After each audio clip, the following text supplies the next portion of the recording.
Okay, we're calling the Charlotte Select Board meeting to order today, June 12th. First item, are there any adjustments to the agenda? Okay. The 601 item, pay issues.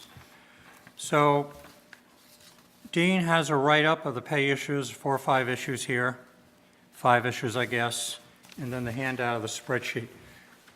If you'd like to walk us through, and then we should make a and then ultimately, we have the starting pay for the new fiscal year on the other spreadsheet for everybody.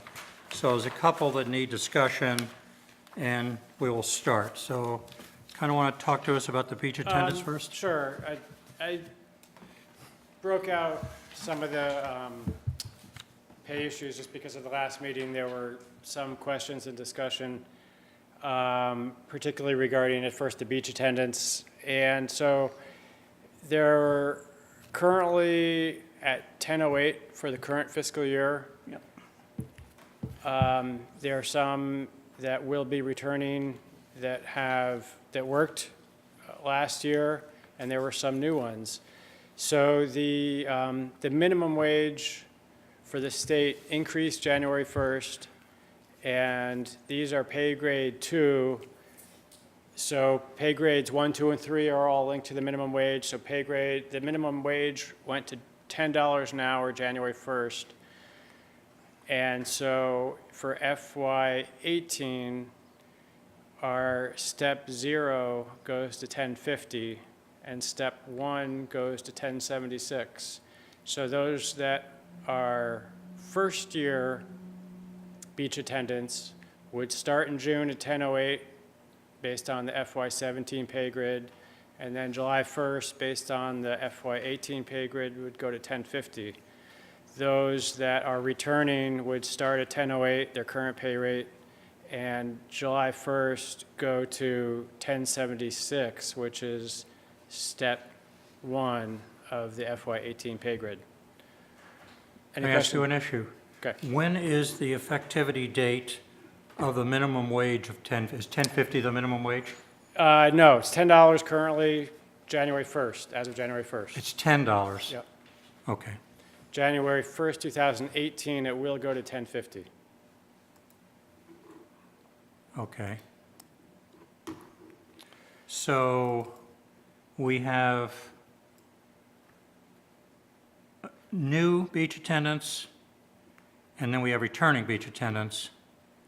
So the pay should be, as we talked, I think we talked last select board meeting, the new beach attendants would start at grade 2, step 0 at $10.50 On July 1st. on July 1st, But they, right, they're starting at $10.08. grade 0. Okay, so they're being current paid fiscal at year. 10:08 on June, when they showed up late May, early June, and then on July 1st, the start of our fiscal year, a beginning person will go to $10.50. But they don't have to. They can deny it. They could stay the way that they are until January 1st. Well, they're still at grade 0. It's just grade 0 has gone up with the new year. So we're being kind of proactive to stay ahead of the But they're minimum not wage. advancing a step. Right. They're staying in Right. in step 0. But the minimum wage doesn't actually come into Right. effect until January 1, Right. 2018. Minimum wage came into effect January 1st of 2017, and when that is put into the grid as the new minimum wage, it bumps up your first grade to $10.50. Right. And so you do have to correct, that's the way your grid works, so. Okay. So, and then a returning person, so you're paying at 10:08 today for a starting? 10:08 today, $10.50 tomorrow. 10:08 for a new person and 10:08 for a returning person. Okay, $10.50 for a new person July 1st, $10.76 for the second year person in the new grid. okay. That's great. Is that, everybody on board with that? No, not really, but of course. Get a raise the first time you're there. No, not really. This year. They're staying in the I same don't care. position. It's Well, just, they are staying in the same position, but I mean, they get a 50-cent raise yeah. after Month. less than 30 days Yeah, less than at 30 the, days. at the job. And how many hours a week is that? Say the beach position was July to the end of September. They would start at a rate, they would end at the same rate. And no one would think that that was unusual at all.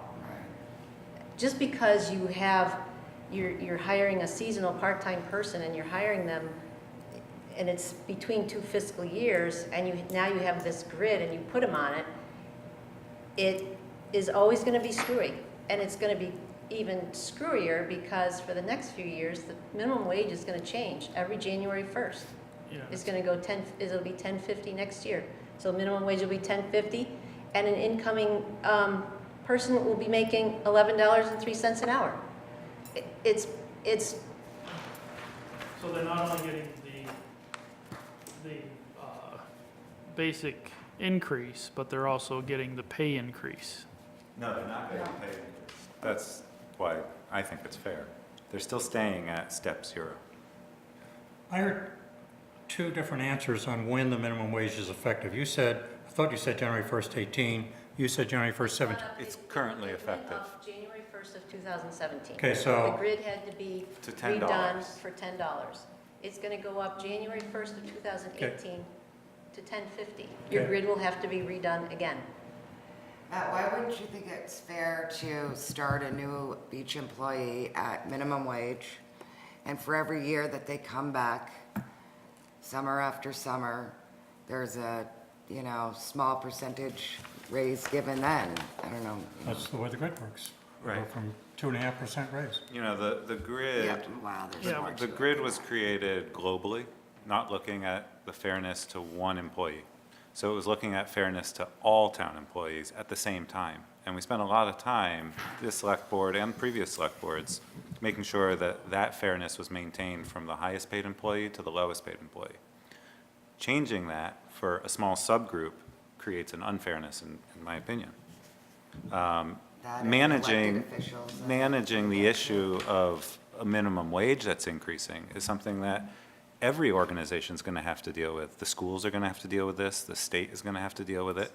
It's just part of having employees who are paid what will be less than the future minimum wage. You'll have to adjust. At some point, the minimum wage might be $15 an hour. Well, we're gonna have to look at the grid, because that goes all the way up to grade 10. And we're gonna have to figure that out. But currently, it's only affecting the first 2 grades on the grid.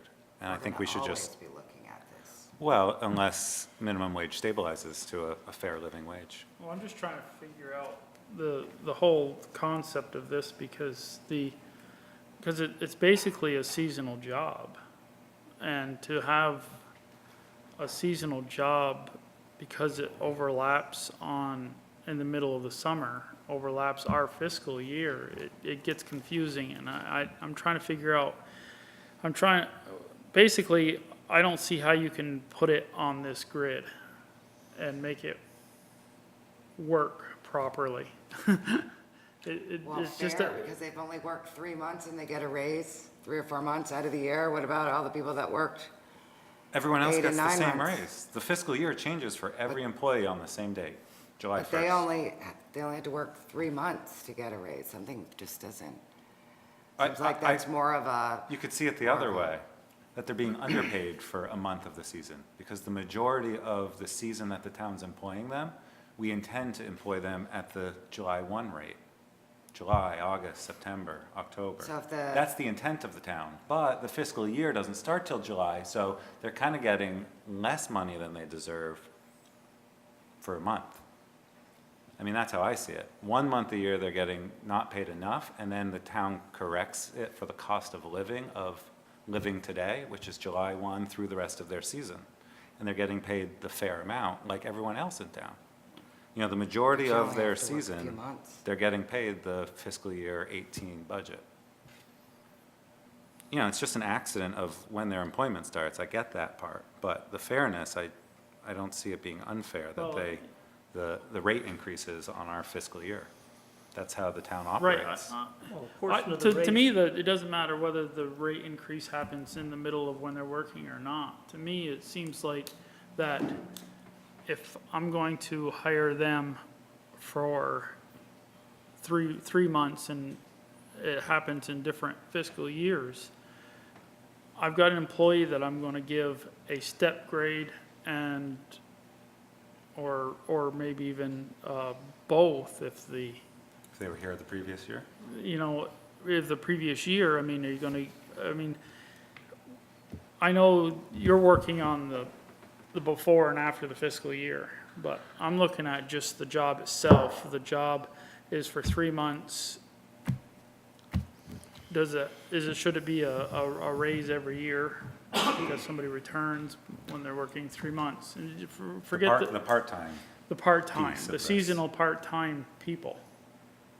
It just seems like and whether it should be a set rate that goes up or what, I'm still trying to hammer that out. If it was Yeah. a seasonal job that was for the holidays, like UPS hires people November, December, January, when all the packages go, this would be a moot point because it doesn't happen to be split by our fiscal year. When you say seasonal work, we're looking at just particularly summer seasonal work, which looks different than other seasonal work.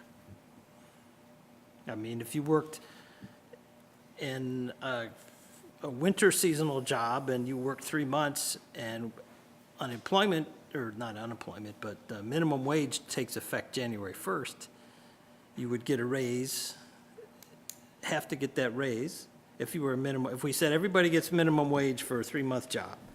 So someone's going to get a raise January 1st because minimum wage went up 50 cents. So now they're getting a 50-cent raise and they only work 2 months. So at the bottom, I think this argument is just going to happen. I don't disagree with you, but if minimum wage doesn't go up the next year, they'd come back, work another 3 months, not get an increase. Well, if they're on the grid, they get the experience factor. They go from a 0 to a 1.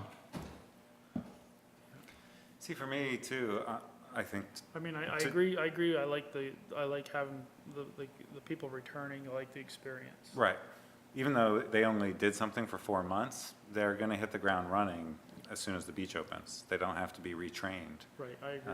And So one so, of the girls that works for me did have a job last year and is returning this year, so I'm living this for her, or understanding it through her. And the grid rewards them for doing so. Right, Right. that I get. I just think it's complicated with the, like Matt says, with the fiscal year falling halfway through or partial way through their job cycle. yeah, and, yeah, there's January 1 is a tax year, and then I think the federal fiscal year is October something, and then the town's fiscal year is July 1. Yeah, there's just a lot of different Right. calendars out there. So, are we okay with the recommendation? So beginning person July 1st will be $10.50. The experienced person will jump up to $10.76. That'll cover the minimum wage, maintains the grid. There are anomalies, but overall, it fits in the scope of what we're trying to accomplish. So the 1050 and the 1076 is based on The $10.50 is the minimum wage, right? they're both increased by, 10 is minimum wage. $10 an hour is minimum wage. Right, but I- $10.50 is there for. Oh, we is- made okay, $10 minimum wage. We made the beach attendant step 2, so there it is on the grid. So we increased it 5% like the other grades. So grade 2 is $10.50, it's a 5% increase from the minimum wage. These are generally categorized as minimum wage type jobs. So the $10.50 falls within the parameters of our grid. And then with 1 year's experience, July 1st, it goes the 2.5% increase to step 1, from 0 to step 1. This is gonna get ugly when the minimum wage bumps into the bottom of the regular pay grids. And the Right. question will be, It's already doing it. the question will be, does everybody in the town get the same rate? I think, Or has the government just decided that our internal equity system is useless and they're gonna tell Gets us who compressed. gets what? Right, that's gonna be, so can we move on? Are we on board? Okay, sounds like maybe we are. I am with those. Huh? I said I am with those, with the beach Okay, attendants. let's go to number 2. Then what I think we should do is make a motion when we're done to approve everybody's pay effective July 1st. So these are the exceptions. Okay, want to go to the next one? Okay, library services assistants. Yep. There's one that has been there for several years. Last year, her pay rate was $10.59, which is step 2. And she'll be going to step 3, which is $11.31. Okay. Second one, Are there any anomalies there? That's, nope. okay. Alexa Herrera, last year worked at 10:59. Last year that ended in August of 2016. Right, she left. Right. She went to school. Okay. That was step 2 on the FY17 pay grid. So, of Grade. pay grade 2. Pay grade 2. Yeah, sorry, step minimum 2, wage pay grade. category. Pay Oh. grade 2, step 2. okay. FY18, she's moving to step 3 as of July 1st, which will be 11/31. So for June, she'll still get the same pay rate that she got last fall. August or fall, right? Which would be true had she stayed employed the entire time. True. Correct. No difference. Yep, same principle as the first topic we were on. Yep. So the same is basically true of the next one.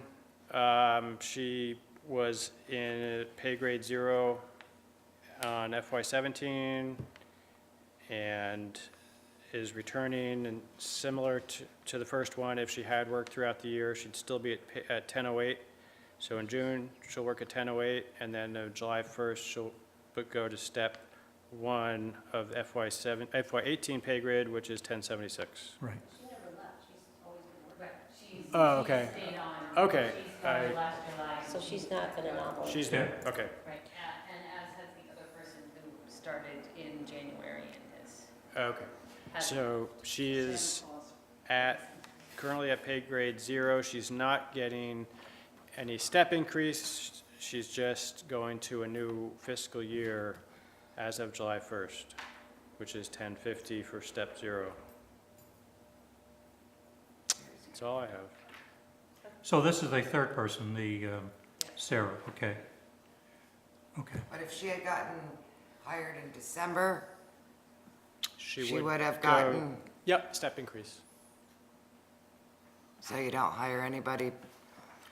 well, we wanted to make it March After 1st, January. but there was, the board voted to make it January 1st. Draw the line somewhere. Yep, So, 3 people Gotta did. pick one. 3 people, yeah, we had it for April 1st, but 3 others on the board voted otherwise. Yes, Mary? So, when you read this, it says, you know, that, where is it?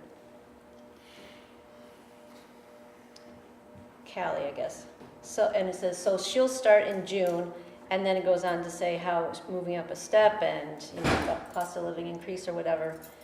And then you move on to someone that started in January. Okay? Yep. June, Yep. January. January doesn't get anything. That is the problem that I have with this whole thing. You recommended that to us and the board supported you. Yeah, I know, so, which means that the person in June would not get a step up. It says right here, she's starting. The problem is that people, they work and then they leave, and maybe it's because they're going to school or whatever, but it's, the policy is just, it feels a little random the way this is. I mean, just when you read it, if I'm a person that knows nothing and I read this, and I'd be like, well, she starts in June and she gets the step increase and the cost of living, and the person that started in January doesn't get anything. That's what the policy says. You were part of that She change. didn't start in I June, did she not- started I- the year no. before. She didn't start that June, and someone started in January. She worked prior to January, in the previous year, to get to that point. And Yeah. January wasn't arbitrary, it was the midpoint of the I know fiscal why we year. picked January. Right. I know absolutely why we picked January. But it just feels like there's like all these months in between, and that person, maybe they're gonna come back, and maybe they're not gonna come back, but then they do come back. And they get It feels rewarded. really odd for the person that was there in January.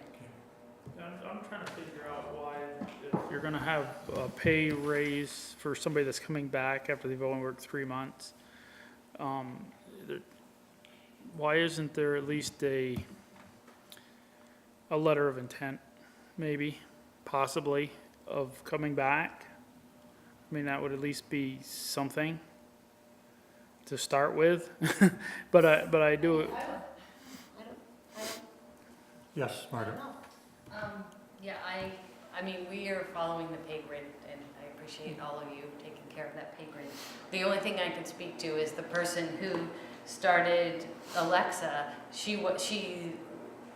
library and student assistants are, it's an anomaly, so you sort of have to figure out where they fit in, I think. And most of them start when they're in high school and they work the year, as much as they can. They've got stuff going on with the year round. Then in this particular case, and I don't know if we can highlight an individual but anyway, she left to go to college, but she let me know she would like to come back. We need help this summer. She's got experience. She knows the library. We absolutely wanted her back. So she's going to work for us for the summer while she's out of school. But she brings with her, when she was in high school, she worked for us for 2 years year round. So I think she earned that experience. I don't know anything about a letter of intent, so that I don't know. But, I think, as someone said sort of about the beach attendants, if someone wants to come back and they already know the drill, that is a big bonus for us. So that's a little bit of explanation about that. right, but on Mary's concern, a lot of times, in a lot of businesses, if you're gone for any certain amount of time, you start at ground zero.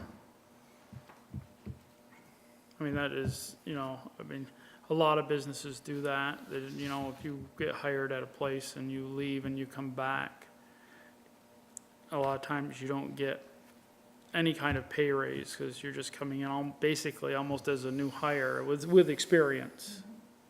Yeah, I just wanted to give you the explanation. Right. I don't have it. Well, I understand. I have a daughter and she went to college and she was taking internships and all sorts of things. So this is how our system works. It follows, tracks. Are we on board with this for the library assistants? Okay, I am, huh? Okay, I said good. I am. I am. Okay. Next one, Mo Harvey's Lister. You want to talk about that for a minute, Dean? Sure.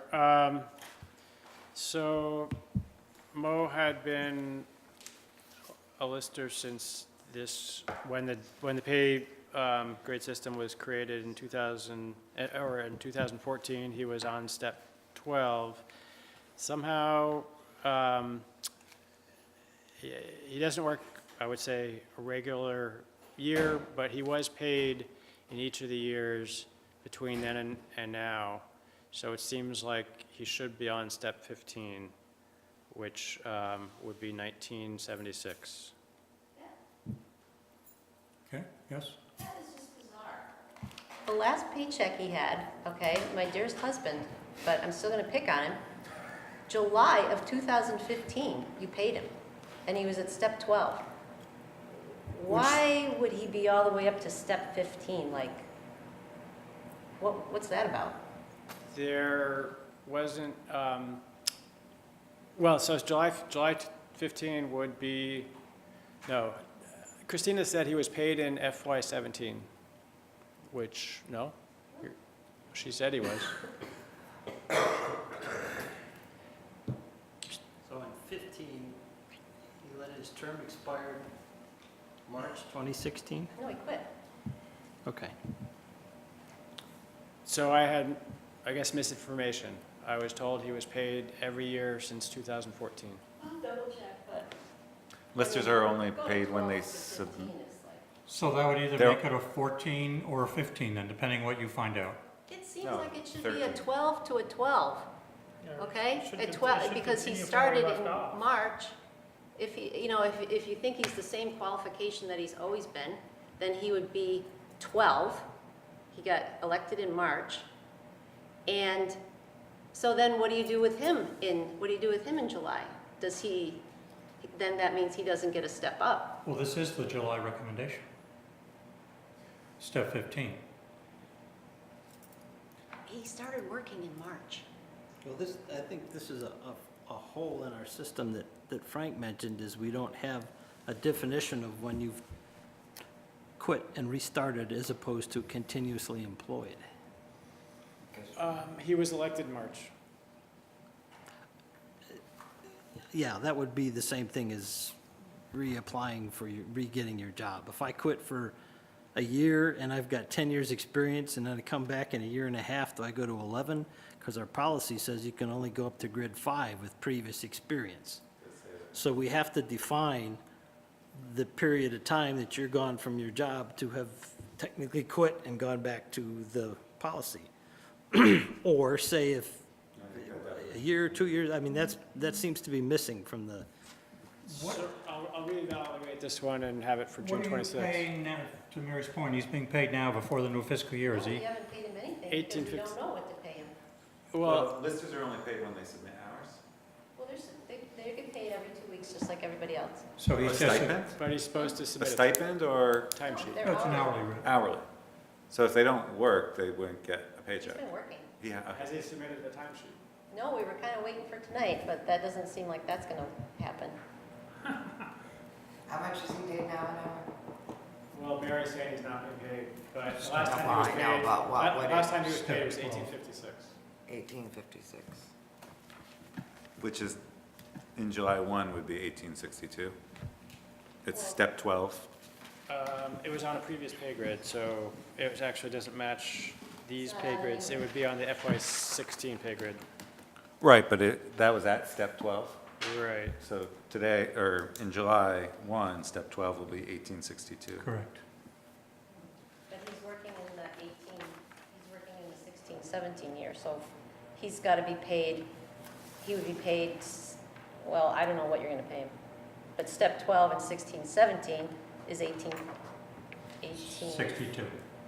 Whereas, No. the That previous doesn't year. make sense. This year. What is it this year? Oh, I've looked at the old chart. 12 is 1847, which is, How can it be less than it was when he got paid before? I think he was a step higher, but it was a previous fiscal year, or a previous sheet. There you go. So you want to take a look at this one again, Dean? Yeah. so, and we should probably come up with something that, irrespective of the dollars in the grid, that when you, if you quit at step 12 and you are gone for more than blank years It'd have or to be blank at months, you go back to step 5, or if you come back in less than that amount of the time, you continue where you left off, on the step where you left off. What do you want the break to be, 1 or 2 years, or? Well, You're going to have to be careful because you just said other things right now. Just what? Well, no, they were talking years, not months. months. They're talking And about, not talking about Parallel like, solutions. yeah. I think the current solution would not have any bearing on making new language to the salary If administration we policy. made our unknown amount of time 2 months, then it would be a, Okay. So we'll revisit that when we look at his, So next Monday is payroll. Just so you know. So that'll be 2 payrolls he's missed. Since March? Yeah, he didn't start really working until, well, he had to come back from Florida, May. Okay. I mean, I think it should be at least at what he was currently making, right? Yeah. I would mean, agree. I agree, it should be, Say that if I would When he agree was to making when he left. the 1856 of when he left.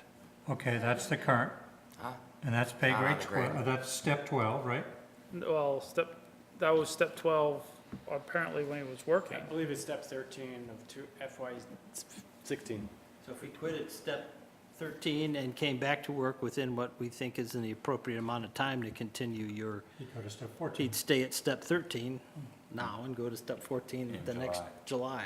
Can we make that as allow, if that is the case, allow Dean to proceed with that then?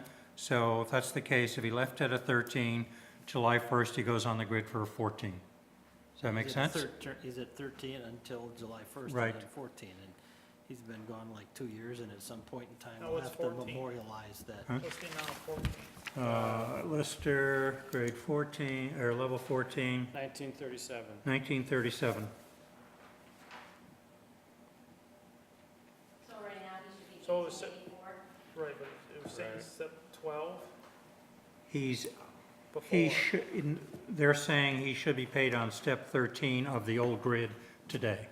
Not step 12, We should just be at Step step 13. 13, Step okay. 13. And I whatever thought it step was 12. 13 gets paid at that time. Got it. So if the pay 'Cause is, that's when he left, he was on step he 13. left it at 13 and he came back at 13, and when he works through the next July, he'll go up to 14. Right. So he's at 13, and if this is our current chart, he should be getting So then you have to $18.99. Why it steps up in July? Because he's after the January deadline. Well, you've made the assumption that when you have left and come back within an undetermined period of time, then it's considered continuous employment. So that's just kind of a The starting judgment point call. for You gotta the- pick a point. Right. You don't want to penalize someone that was good and comes back Well, would you say for unspecified? more. Why would you say unspecified time? Because we haven't We picked, haven't we haven't specified it picked yet. one We yet. will No, need no, to. no, what I'm saying is that why would he go up a grade if he wasn't employed at all during that He fiscal wouldn't. year He stayed. before? He quit at grade 13, and when he comes back, he'll be at grade 13. Gets rehired at Right. 13. Right, but Then he, July, he's at 13. right? On July 1st, he hasn't worked only 2 months. If So you- his employment started again after, No, we've considered him continuous employment, Because if he wasn't continuous. because if he wasn't, he'd have to go back to step 5. Which is the max we'll give So if for we say you can be experience. gone for 2 years and still be considered as, 2 years, well, roughly 2 years. a year and a half, year yeah, and year and 3/4. That's a long time to be gone. So, I mean, that's a decision we haven't made yet, is what you consider continuous employment. And it's completely Continuous. up to the employment, board that's right only- now. I don't think there's a right answer here. I don't think it's years. They get a well, I raise think there's if gotta be you're a gone difference for between, years. I think we're getting off track Yes, with sure. this. I think the policy, we have to work on that. Certainly. So I think we're gonna have to move ahead. We know that it's on more what we're than doing. 6 or 8 months, because seasonal people are that far apart, or undetermined period of time. It's gotta be more than that and less than 50 years. I don't know. But I'm 10 okay years. with the, Step 14 with the, or 13? with the 13. Step, I'm not really in agreement with the step up on the July 1st. You would get I don't that think- Yeah, I mean, 18 until we or make one the whole policy, year? that would be consistent with the current policy. If he got hired in March, he shouldn't go up. Step 13 on July 1st anyways, because of the, of the, step 13 is with the cost of living increase. Oh. So you can't on July 1st, you can't leave him at 1884. He's going to increase at least with the cost of living. Which is Right, 1999. which would still be step 13. Right. I'm fine with that. So do we have consensus on that? step for that 13 is position? 1899, July 1st. That's what we just said, right? And rehired at step 13, And is rehired at step 13. March 1st, as of March 1st. As Or of- March, whenever town meeting was. Word that. if 7th. you- Under a time period, but it's been more than seasonal, that you would lose your first step pay because you took those years off. Yeah, and I think there's, it's What's just wrong with a that? pause in the, So you continuous employment, because you took a sabbatical, you don't get the first July raise that you would have normally got, maybe. So that's something we need to write up So- and approve. Yeah, I like So that. you have the principle here and what we're doing, Dean? Yep. For that, okay. Let's go to the next one. The zoning administrator, we voted, and it's in the budget, to go from 35 hours per week to increase to 35 hours. What? Correct. From 20, 28. 28 to 35. So we didn't, we put it in the budget, but we didn't approve the hours? Correct. Okay, so anybody have any issues with that? No.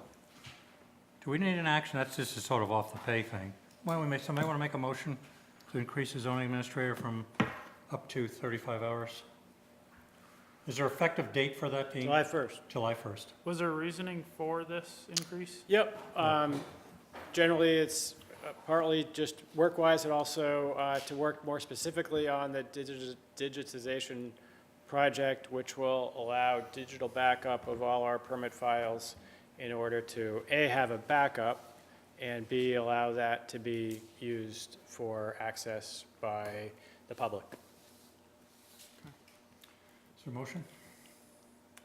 Make a motion to increase the zoning administrator's hours to 35 hours per week, starting July 1st, 2017, in line with the budgeted hourly amount for this position. Is that seconded? I'll second it. Okay. Any comments, questions? All in favor, say aye. Aye? Right? Okay. The next one? Next is just the rest of the pay rates going up a step onto the FY18 pay grid.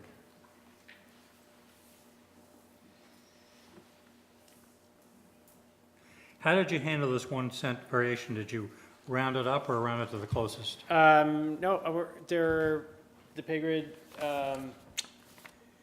didn't have an exact rounding, so if, in the case of, actually, the zoning administrator, 3.3% increase, the pay grid made $19.45, so I changed it to $19.44. The three, Is that 1945? the pay, right, but if you multiply his current pay by 3.3%, which is a combination of the step increase and the 0.8%, it's off by a penny. By a whole penny? To the extent that we pay in pennies, yes. Right, so what, yeah, what'd you pick for your rounding? The third digit, if it's 5 or more, Yeah. you round it up? Yeah. And if it was 4 or less, you round it down? Yep. So, what you've presented in this exhibit, approved pay rates, the only thing that isn't the same as what's written is Lister, way out here, the fiscal year 18, instead of 1976, that should be annotated to say 1899, right? Correct. And then we could have a motion, based on this discussion, to approve this exhibit presented at our select board meeting. Do we have a date on this? It's effective, the date of the exhibit. When we date it today, June 12th. June 12th, 2017.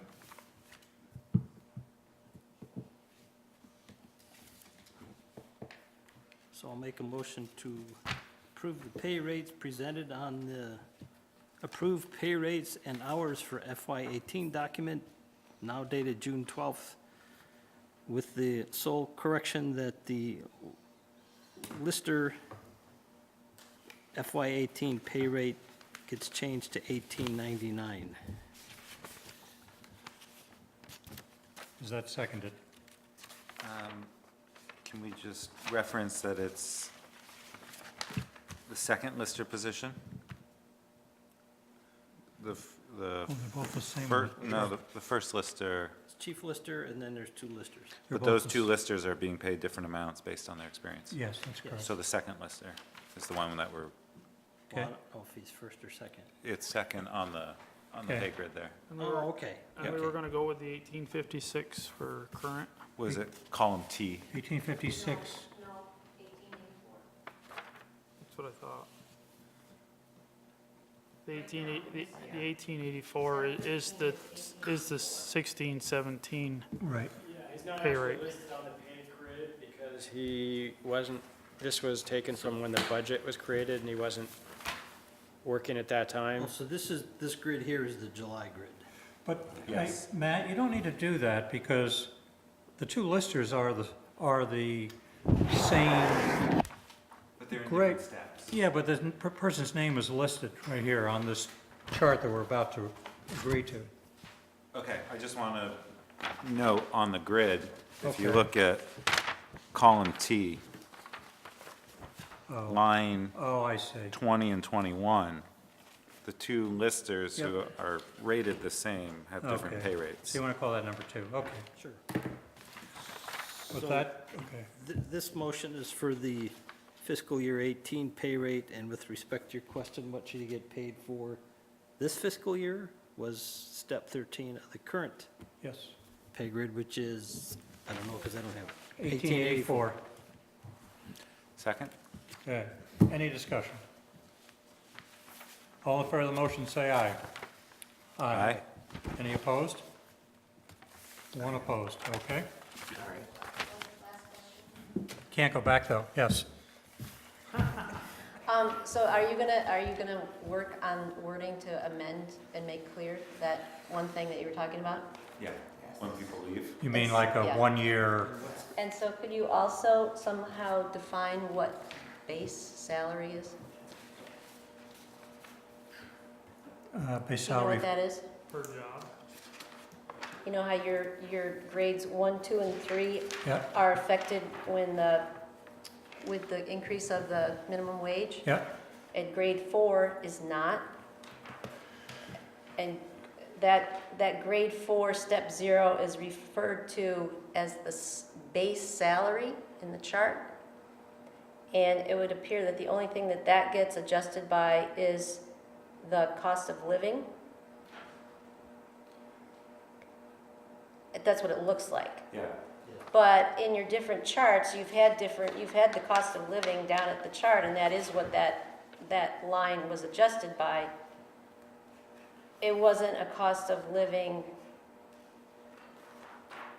like, I don't think we got a cost of living increase in the last 2 years, but that was a figure that was in there in the chart and adjusted that grade 4. So anyhow, by next year, when the minimum wage changes, grade 4 is going to be less than grade 3 right. I understand at minimum that. wage. I have some thoughts, but we're really late, but But I noted. think that should be defined in how that gets adjusted, because it's not Yep. anywhere. Yep. Okay, thank you. So we need to work on a sentence for our, some input for our policy for absence. A definition of continuous employment. Definition, right? Okay, And what Mary just said. Oh, that's Might be a some bigger kind of- global. that's a different issue, Address the really. intersection of the minimum wage with Yeah, I the think there's base some of the solutions there grid. when we have some free time. Okay. 6:30, we're late. Charlotte Park and Wildlife Refuge Oversight Committee, welcome. Jesse, welcome. So, Can I pull up and put my papers on the table? yes, you may. You're going to be right next to that microphone. They'll hear you loud and clear. I'll tone my language down. Okay. This is a continuum. I'm going to start with an overview of what we've done so far before. We met several months ago, and we presented you with the first section of the revision of the 1999 management plan. And at that time, you guys approved the overview of the park section up, so the whole, am I too loud? No, it's fine, I'll just change that when you go ahead. Okay. And up until the next section, which is agriculture. So at the time we presented the first section, we decided the best game plan was to take this management plan a section at a time, so that we didn't have, because it's a pretty unruly document. So your objective, if we stay with you as you go through these changes, would be for us to vote and approve this next section? Correct, that's what Okay. we'd like to have happen. Okay. And I believe Dean gave you each a packet, and in that packet, it has a draft, what we're calling a draft, which is 5 pages long and looks like this. I'm not sure you got all the exhibits, but some of the exhibits are the same exhibit mentioned more than once in the document. So I think that might have been the confusion earlier when we were talking about it. And we gave you a little synopsis of the changes we made. So what I would, we sort of found that they tried to do this like 6 or 7 years ago, and they didn't stick to the same format. We're sticking to the same format.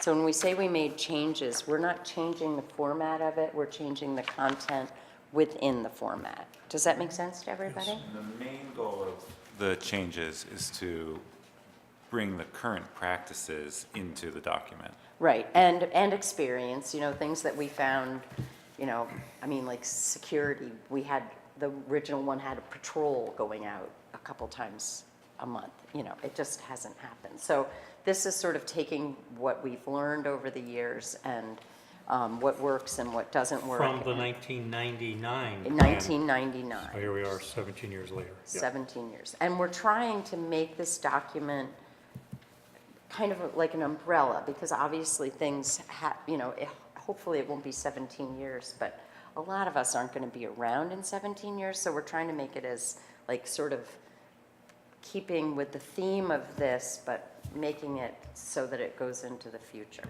Okay? Just one quick thing. I'm not sure everybody has a copy of the 1999 plan. Do you need a copy of the 99 plan? How does everybody feel about that? Agriculture section. I'm okay. I'm with okay. this. I mean, if you have a question, I'll have it right here, and if you want to see what it looked like, if something, you say, oh, I'm not clear what's happening, but we're this explanation is pretty good. So I'm going to go side by side through it and talk about the things we've changed. So the beginning of it, the general section, it stayed pretty much the same. Okay, we changed a little bit about the different units, but they're basically the same. We added a map in because the original document did not have a map, and we felt that that would be a good thing to have. The next thing that happened in the original document was something called General Agricultural Practices. We added and switched around. So originally it was 6 items, and now it's 10. So I'm going to tell you what we added, and if you have a question about it, so you can walk through with me. One, we added. Jesse, I'm sorry. Back to the map just for a second, just so I can get reoriented. On the Okay. right side of the map, that's Route 7. Correct. And then on the left side is down by Greenbush Road? Correct. Okay. Most of the agricultural land is up on the ridge. In fact, all of You that. can see the barn, the house. They haven't moved the house in the picture, but you can see it there. Yep. Okay, thanks. Could update that, but, okay, so we added number 1, which was kind of stated in it, but we just expanded upon it. And that's a lot what we did in this. Like, it was very generic, the type of land use practices, slope of land. We added, a big change we're making to this document is we're employing a policy of permanent hay fields. So we kind of explained why we're doing that. And that's number 2. Number 3 was number 2. Also, just for that, Yeah. that change that you talked about, that's been a practice that the park has been managing permanent hayfields for at least the last 5 years, maybe 6 years now? Yeah, 3 years. And it kind of talks about it in this document of why we made that change. But that's updating a practice that you've been Oh, doing. yeah, the practice is already, it just wasn't, it was a negotiated practice with the new leaseholder. And so now we're making it, we're finding it's really working well in the park, so we're making it part of this management plan. So, and that's You can pretty, grow hay on a field forever, on the same field forever, you don't have to Yep, and, rotate crops or rotate on it. Well- Fertilize and put some back. Or- yeah, I was Take thinking- an organic matter off and not have Right. the soil Right. stay. yeah, but that, we address that too. But it's rather than saying one year you're gonna have corn, the next year you're gonna have soybeans, that rotating an actual crop, which you'll see where that comes up to be. These are just general practices. So we'll explain how that general practice is gonna be implemented later in the document. So then, number 4, we added, Number 3, what's the word Forbes? Is that a good word? I'm not familiar. yeah, Forbes is, different types of grasses? yeah, Okay. Well, they're different types kinda of like grass. flowers, Yeah. Yeah, some clover has. Like like clover and And that was big in the original document, that you reseed it with a, native grass, a mixture, because milkweed. it is a Monarchs. wildlife refuge. So we sort of talked about why the hayfields, that kind of transition into hayfields happened. Number 5 was in the original document. Number 6, we just expanded it to talk about the environment for animals and live and travel, and expanded about some verbiage about herbicides, pesticides, and why we are sort of going in, how we want it handled. If it was in the original document that it should have signage, so that if somebody is doing an application, that people who are going to be walking in the park are notified that that application is happening.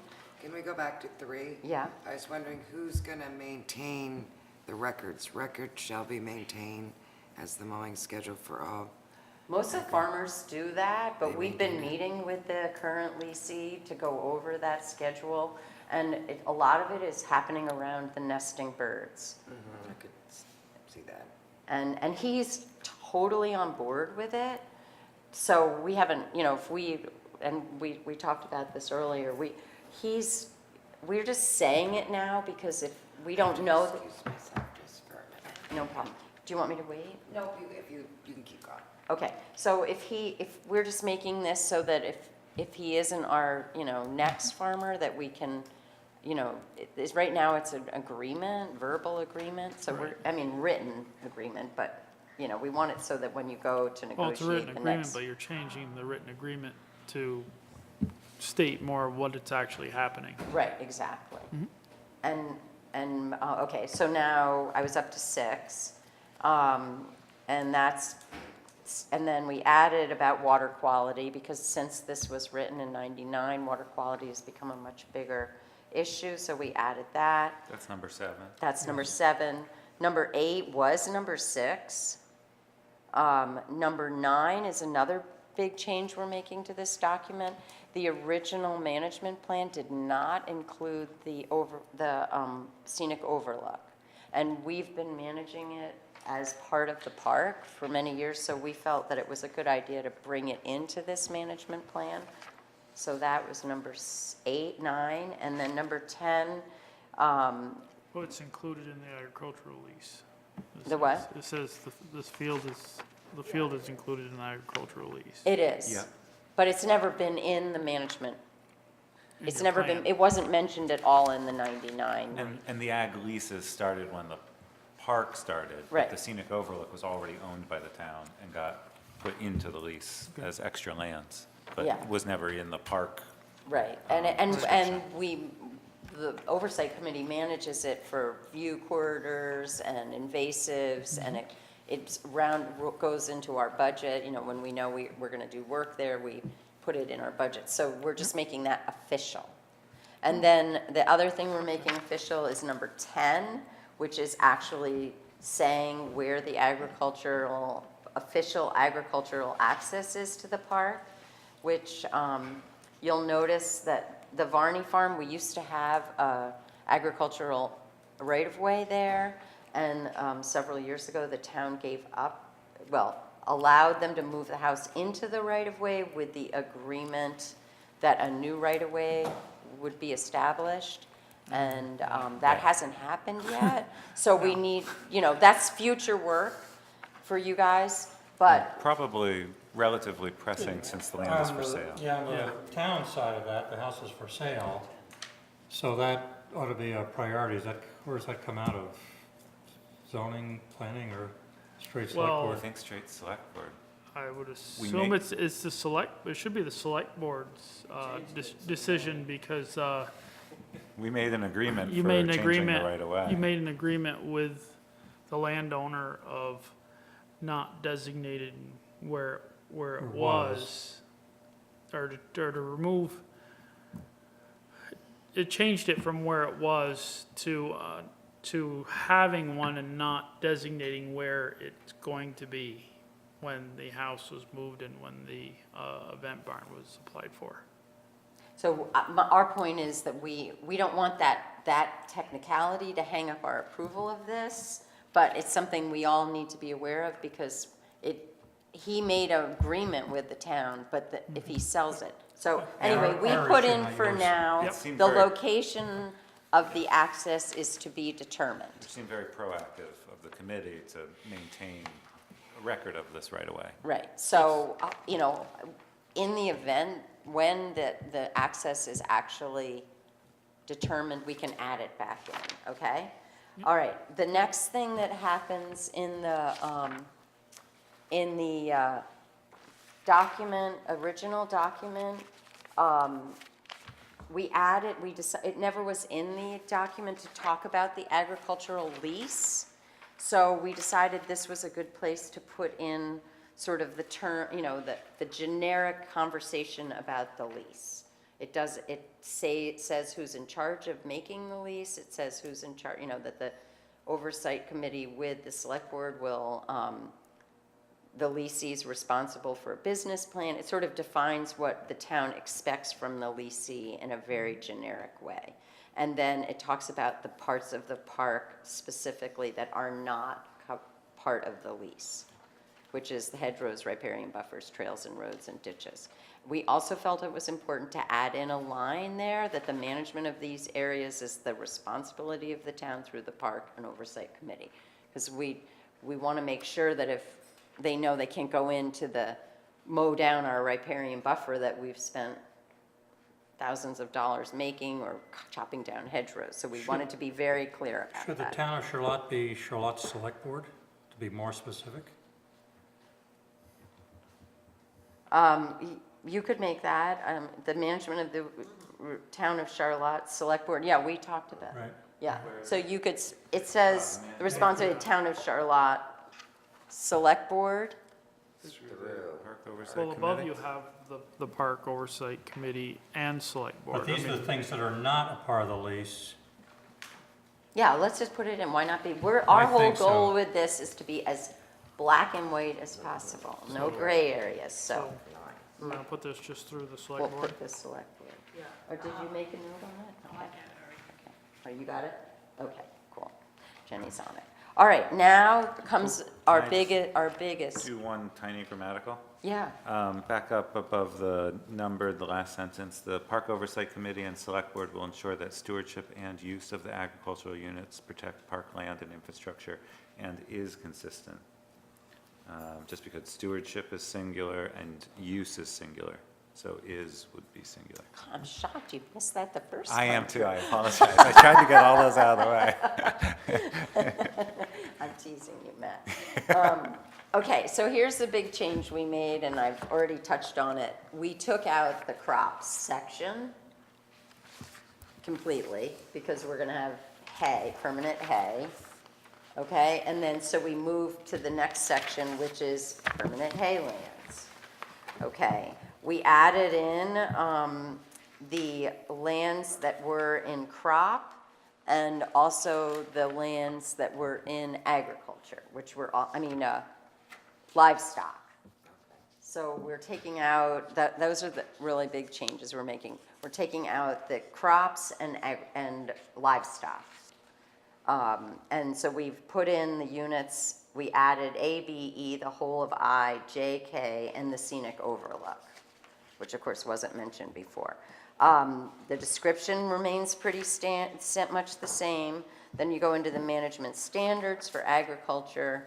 One in the first two bullets are the same. You have in there that with diverse seed mixes, including nitrogen-fixing legumes. Yeah, and that was in the original document. Got it. Okay. And the fields being mowed was in the original document. The next one was the leasing farmer will meet with the park oversight committee as requested.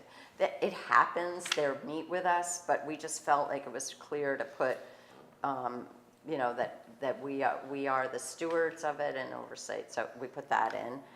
Again, we put the fertilizer and herbicides records will be made available to park. This was in the plan, but it wasn't as clear as that, so we just made that clear. And then again, we said the nutrient management plan shall be used. The state requires the farmer to have a nutrient management plan, so we just are saying we want them to stick with the plan that they have. And I would just add that is in the nutrient management plan. What? Only the amount of fertilizer that is in the, Oh, just in add that, Between and nutrient. yeah, okay. Jesse, the current lessee is required to have a nutrient management plan. Would that necessarily be true if it was a different lessee? I think, my understanding, and I could be wrong, but my understanding is that the state requires farmers to have a nutrient I think management it's plan. even now with the So it new- doesn't have anything to do with us. We just want to be able to see it, and we want to make sure he understands we want him to stick to it. I'm pretty sure even with the new TMDL for the lake, it's definitely medium-sized farms are required to, and maybe even small, but maybe not small. But small is like, you're talking less than a But dozen animals. But he's A a, large farm. yeah. Yeah. I know when this was bid out, there were some small farmers, wanting to do strawberries actually, that's not allowed now, but, okay, so, maybe it's irrelevant. Yeah, I can just double check on. Okay. I know they've recently changed those standards. Okay, so what happens now in this thing is that we say that management, we describe it, we have management standards, we have the work plan, now we go into the work plan. And that's agricultural practices. Number 1 is the same as it was in the original. Number 2, the original talks about herbicides and pesticides, but we are being more clearer and but just being more clear, just expanding upon what was already said. We decided that we should put in that the repair of any damage caused by agricultural equipment is the responsibility of the leasee. My understanding is they put a damage deposit in anyway. We just felt in this management plan it was a good idea to just state that. This is a little complicated, but we decided a few years ago, the Oversight Committee decided a few years ago that it was better if we could control the mowing, we could make sure that a piece of equipment from the state that's come through a very infested field doesn't leave the seed in ours. So we get a permit and we do our own mowing in the state right of way. So we put that in. Okay, now we go into the wildlife practices, that's the same. And then we go into the recreation meadows, which is the next section in this. And we have not changed anything of the description. This is where you said you removed livestock. Oh, you're right. That's the moved. back page. That's, Okay. sorry, I didn't mean to jump over that. I keep forgetting this is two-sided. Yeah, we took out, this is the next page in the original document was the livestock, Okay. which we removed. And then added the units that were livestock into the permanent hay place. Well, except for the wildlife meadows. Except for the wildlife meadows. Okay. And then, okay, so now we're up to the recreation meadows. The description's pretty much the same. Management standards, the first one stayed the same. We changed the verbiage a little about mowing because when it wasn't common practice to have an early mow, and we were really trying to focus on field nesting birds up there, so we're trying to be clearer about when the fields, like, we don't need it to be a lawn, we can let a nesting bird nest. We've negotiated a 13 acres in units G and F as designated field nesting birds, which we added an addendum to the original lease, which was negotiated with the current leasee, so we have that as an exhibit of what it is. The next one we added, which is reserves the right to designate additional field nesting bird areas in agricultural units. We won't be doing that on this leasee. We won't be coming to him and saying, we're taking this field away. But of course, the bird doesn't know that unit G and F are safe havens, so he might, nest on, unit C or L. And we want to be able to say to the farmer, we're finding there's nobody nesting in G and F, but how about you don't mow L, we'll give you G. We just want, and right now the farmer is willing to do that. We can sort of pinpoint where it is, but we just want to state it. Okay, the management standards stay the same. The work plan, agricultural is number 1, stays the same. We added 2 field nesting bird area not to be mowed until August 1st. That's the specific date that we negotiated in the addendum to the lease. And then recreational and wildlife practices stayed the same. And that is that. Okay? Any questions? Why did you decide to prohibit vegetative succession? Oh, no. Oh, it was in the original, vegetative succession, because one of the intents when the original park was done is Rockefeller felt very strongly to preserve the agricultural landscape. So vegetative succession, of course, means that it's going to go from field to tree to... From my experience on the Conservation Commission, the thing that's lacking in our environment is the transitional. People either want a lawn or they want woods, but the animals that need the 10 to 12 foot tall shrubs are getting the short stick. We could talk about our Audubon area. Yeah. we can talk about different areas of the park. We do that right now, and in future sections, when we get into talking about managing for wildlife and endangered things, we will be addressing that, because we have areas in the park right now where we have succession planting going on. We leave, bluebirds nest, they like to have copses. Mm-hmm. So we can talk about the field that used to be a livestock field. We're managing for native insects, so you don't want to just mow it down every fall. We want to leave standing goldenrod and things like that. So, but those aren't part of the agricultural picture. So they're not in this section, but you will see that. So the ag lease Such a is deal. maybe half of the sections? How much is being leased? About 100 acres is the ag, and there's 200 acres of other. Of other. Wetlands, forests.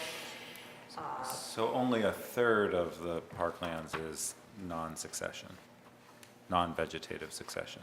Oh, wetlands doesn't turn into shrubland, and neither does existing woods. In the original, correct me if I'm wrong, but in the original document, units are pretty clearly identified for what the long-term plan for them is.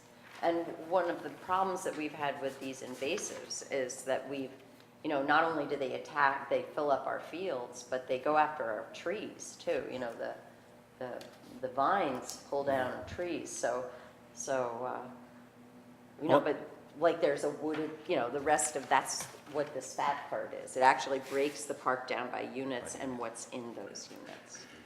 Does that answer your question? That answered my question. These are the ag up here.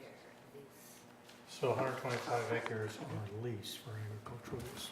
On Yeah, lease. because that includes the overlook, which is 25 acres.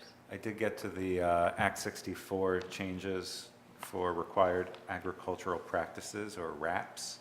The smallest farm has to abide by RAPs, so that's a farm that operates 4+ acres, or regardless of acreage, any farming operation that makes more than $2,000 annual gross income, or has an approved business management plan, all have to submit nutrient management plans for state requirements. The only farms that don't would be non-RAP operations, or NROs. Those would be farms that operate less than 4 acres used for farming, and has animal numbers below the RAP farm threshold, which is 1 to 4 cows, or 1 to 3 horses, or 1 to 99 layer hens, or makes less than $2,000 annual gross income, and did not file a 1040-F. So it pretty much captures almost all farms, Yeah. nutrient management planning. So are we, I mean, it's a lot of work. You've been working on this for a long time. This is the next chapter. Are we in a position to make a motion for this chapter? Yeah, I'll make a motion to approve the agriculture section and the relevant exhibits for the Charlotte Wildlife Park, Based on the draft dated 5/31/17? based on the draft from 5/31/17 with the slight edits and amendments. Just say this, we've got a second here. Do we have a second? I'll second. Okay, questions?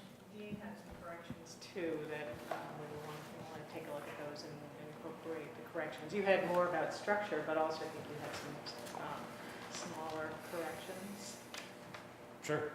Yeah, If the, I don't have them right in front of me, but. I don't either.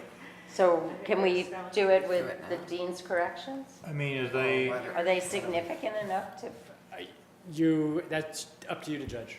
Yeah, I think that there may be one spelling corrections and I I think think Dean we're- had more yeah. format questions, but I think there were some corrections. It's not a content change. No. Okay, good. We can take a look at those and see if there's some that we should, corrections we should make just. Okay, but they're not content. No, We no. can get the approval done. I just Okay, don't want to good. forget Okay. what somebody has Okay, offered for suggestions. okay. This may be grammatically correct. Yeah, it's a friendly amendment. I'd like to invite anybody that wants to have a personal tour of any part of the park. Frank hasn't come up, because we can easily go in the ag access and drive around. Carrie did that with me last year. He's done that, and I can give you the talk. And then if you're up for hiking, we can, go from the Greenbush Road entrance up. So, love to do that when you have some free time, it's not too hot. All right, let's get them to approve it. Oh, okay. Are there any Let's other, get on with what. What we're doing. Get the work done. anybody have any other comments? All in favor of the motion, say aye. Aye, Aye. Opposed? Thank you. Thank you. you so Thank much, you. guys. appreciate it. Thank you for your work. Yeah, that's a lot to get Get the through. fun ones are next. Thank you so much. Thank Want me you. to turn the mic? Okay. We're at the public comment section. Is there a public comment from anybody? Okay. Internal controls policy. Are you Casey by any chance? I am. Okay. I have a recommendation, we talk to Casey and then she wouldn't have to sit through our Yeah, internal controls be right on discussion. time for that. Okay.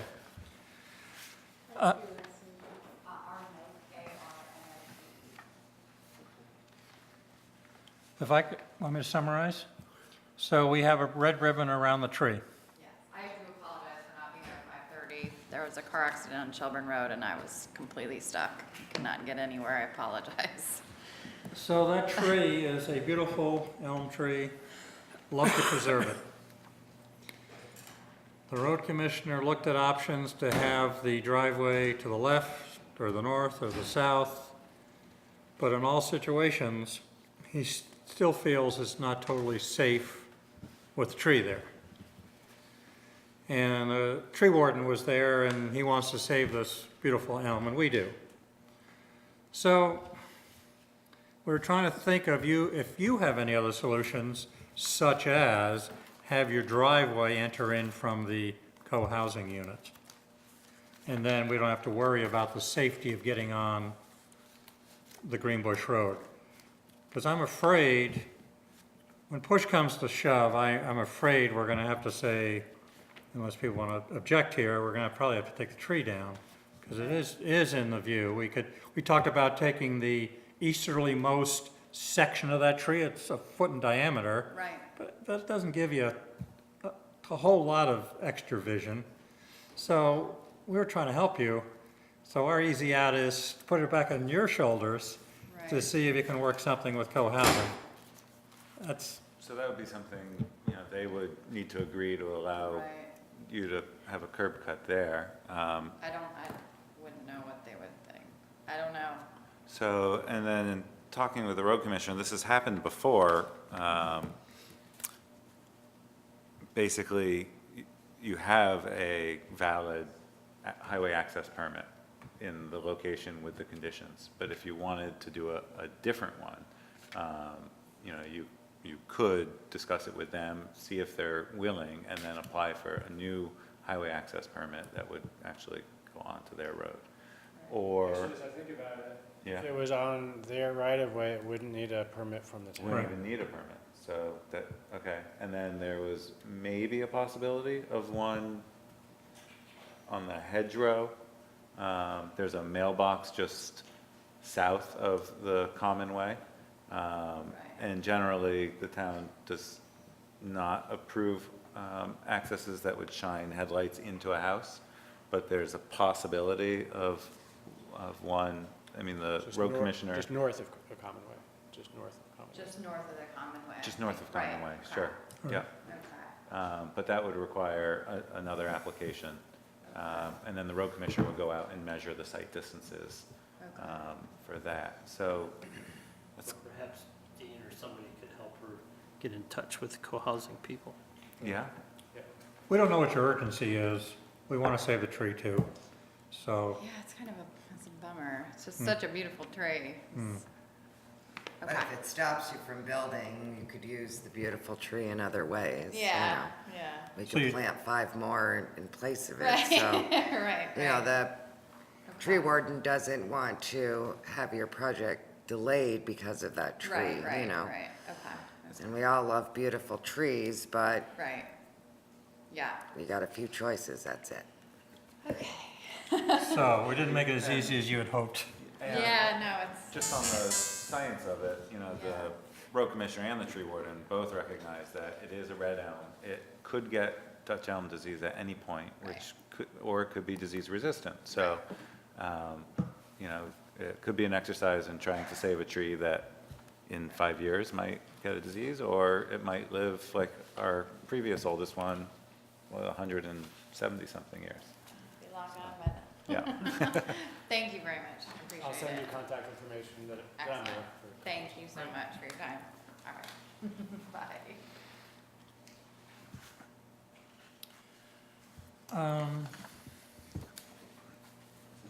Is Mary waiting for the internal controls? Can we put that off, or is she here? Probably was. She left.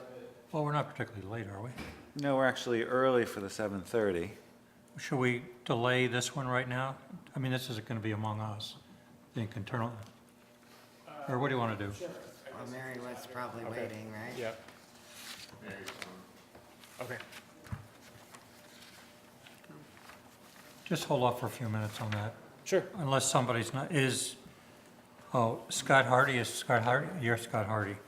Why don't we proceed with your request right now, then?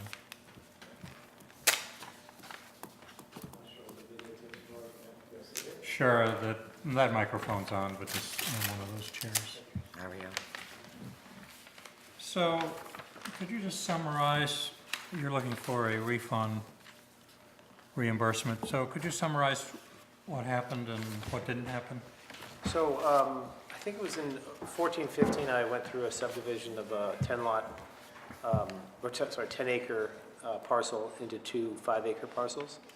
And it was granted through the planning commission. And there What year was that? I think it was 2015, maybe when it was Okay. finally granted. It was a 9-month process, but around that same time, Janine, who was the zoning administrator, I think had left.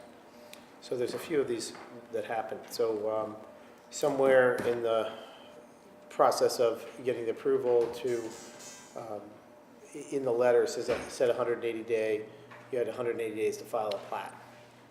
And it's hard to determine where that loss of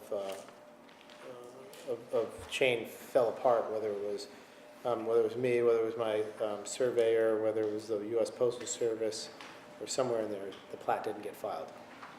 So in talking to Dean and Daryl, they said, well, we had to go back through and go back through subdivision. So we've gone through, we were able to skip sketch and just went to a final. So we had that about maybe 30 days ago. And we're waiting the outcome of that. But as part of the process, in order to put forth a subdivision approval, you have to pay the fine. So I said, well, it sort of seems kind of odd to have the same parcel subdivided again, which was already approved. So they said, well, they didn't have the authority to do it. It was really more of a select board decision. So So the fee you paid was what? $1,200. $1,200, and that was for what? Subdividing from the subdivision, the same subdivision that had already been approved. But because of a clerical error, Of the I plot. had to go back through the whole process. But not a clerical on our part. Well, Sounds like you I said guess because your Janine. contractor Well, and, I don't know. or your because surveyor, I you think said. in the past, Janine would, 150 days would come, she had somehow, she would alert people, hey, your plat's not in. And so since she had left, there was a lapse in sort of the files that had been approved and the plat filing. So I think there's three or Right. four. That wasn't really that was just the way Janine did her work. It wasn't our policy. I don't is know, it, I think it is sort of, I was told that, from this planning commission that it was more of they would follow up, say, hey, this hasn't been delivered. It certainly wasn't. Right, but you were told at the meeting that it was due within 180 days. The letter did state that, and so I said, I don't know, do I reprimand my surveyor, do I reprimand the U.S. Postal Service, do I, I don't know where the clerical issue broke down, but it's still the net is, I mean, I understand fees for the process of creating separate parcels, but it seems a little punitive to have the same fee be applicable to the So same parcel, the same is this a place. fee for the work that was done by planning, or is it a, Recording fee. it's a recording fee? It's not a recording, no, it's a. Application fee, so we have done the work. So why are you asking for it to be refunded then? This is a new, Because it's the same- because it's the same you parcel. filed a new application For the same- for the same project because a Mylar I was had not to. filed before. Yeah, so other towns I know that where they haven't hit that, they just say, oh, okay, bring the plat in, and they sign it, and everyone kind of And marches no on. additional work was done by the town? Not It really. was just checking to make sure it was that just- Janine they had said- done what. Yeah, and they said, She was supposed to. has the laws changed at all since then? They said, no, and so So basically. you it's went kind to of one another meeting. planning commission meeting and Yeah. they Yeah, kind of a simple. looked thing. at the whole, We avoided sketch. It was sort of a one and done, 15-minute meeting, and we're pending the outcome of the new. So were you expected to pay another $1,200? I did pay. So you paid $1,200 plus $1,200? Right. Okay. So it just sort of seemed odd to me, but, so I'm here to ask. I think the 1,200 is a guess, or what we feel planning commission is owed for their work, and they have to do some more of it over again. How much of it do you think they had to do? I don't know. I'll tell you, it was 9 months the first time, and it was one meeting the second. It's a pretty small percentage.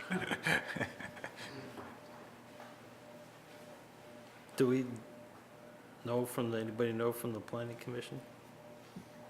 Anybody heard how long they actually, I mean, is it just get the rubber stamp from them, or they gotta go back and do stuff, or do we know? I'm not going to comment on that. I mean, the planning commission goes through an application with due diligence every time they see it, so I can't say that they looked at a new application any less than they would have. Except that it was one meeting and not 9 months. The 9 months was probably the time that it took the surveyor and the wastewater designer to do the work, not the time the planning commission took with the project. Do you know how many planning commission meetings took place in the 9 months? Do you remember? Okay, we'll go back, probably at least 4, I think, a couple sketch and a couple. So that's their time. And how much does it cost to warn all of that stuff, put it in? Probably in the range of $100. I just didn't really know. Well, I could see, I'd like to just defer until we ask that question to the planning commission. Okay. You know, when you gotta, I mean, it'd be good for us to know, because it might come up again, if you have to do this for a second time because somebody did their Mylar, throw a percentage at me, how much time do you spend at it? Right. 50% of the time, then maybe it would be 50% of the fee. 10%, then it would be Well, you have considerably time less. And then the expense Are you- to the town for the, Right, like Are you that. our liaison with planning? then as yes, well? me and So- Carrie are. You and Carrie? Yep. So if you want to ask that question, maybe we can put it on the June 26th agenda and just Yep. react. We understand your Talk to request. the chairman. And if they could take maybe give a percentage of how much time did they put into Yeah, it the doesn't have to first be all or nothing. subdivision compared to the second? Yeah, Was it that's what I mean. 95/5? How much Was it time they gotta 80/20? spend on a do-over, so. Right, Yep. That'd I be- can, I can talk to the chairman. that seemed like a fair way of going Planning about it. commission's a volunteer board, so really the cost for them, but obviously there's some clerical issues around it. Right. Right. Drafting There- decisions. Right, Right. it's whatever the expense was for having the clerk do his work Do the and decision. the warnings. In the morning. Well, volunteer boards are 3 or 4 times more than a regular one. Right. But I think moving away from an arbitrary second fee seems fair Yeah. also. Yes. And just finding out what that fair cost I would be. mean, to the town. same fee over Yeah. seems big. Right, really big. Yep. Okay, so we're deferring this, and we'll put it on the next agenda, which is 2 weeks from tonight. Okay. We won't spend a lot of time on it. We'll just Okay. hear what the feedback is. Thanks for coming in. Okay, do I come back then? Is that- Sure, you can help probably support your case. So you live in the area, or do you live on the property?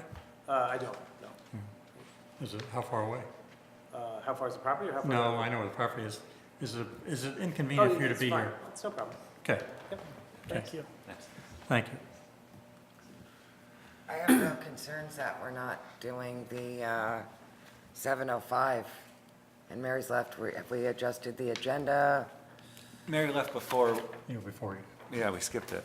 No, she left when we skipped it. No, that isn't Yes. true. I was watching. And I asked if Mary was here, and you guys said no, and Bill said no. Right. Because you adjusted it by letting Casey. Oh, I did But that. then we, Okay, so what do you want to do? well, we're going to have to put this on another agenda, Okay. that subject. I mean, this is fairly straightforward, just to walk through this. No, not without Mary. She's doing the work. Okay. Meet with Trails Committee. Hello, Trails Committee. Couple minutes early. Representing Trails. How's everyone? Good. Thank you. All right. Things Cool, excited in trails. There's a lot going on in trails. So, do you want me to just summarize what we've been up to? Sure. Okay. So how much time do we allow for? 15 minutes, give us an update, different committees that we don't meet with all the time. Okay. So, you know, we've had a very busy 2017 as we got ready for town meeting and for the Australian ballot. That took up a bunch of time. So that was like the first 3 months of the year. We have been meeting with the engineers to finish the scoping project for State Park Road and the co-housing to the town hall. Our last meeting is June 22nd. So that's the final public meeting with D&K, and they're going to present their scoping findings. We do have a draft. It's still pretty rough from them, not complete, but, so they are winding down. And we need that information to apply for the grant funding for construction. So we're, it's just this process that you have to go through. It's, yeah, we wish it wasn't such an expensive process.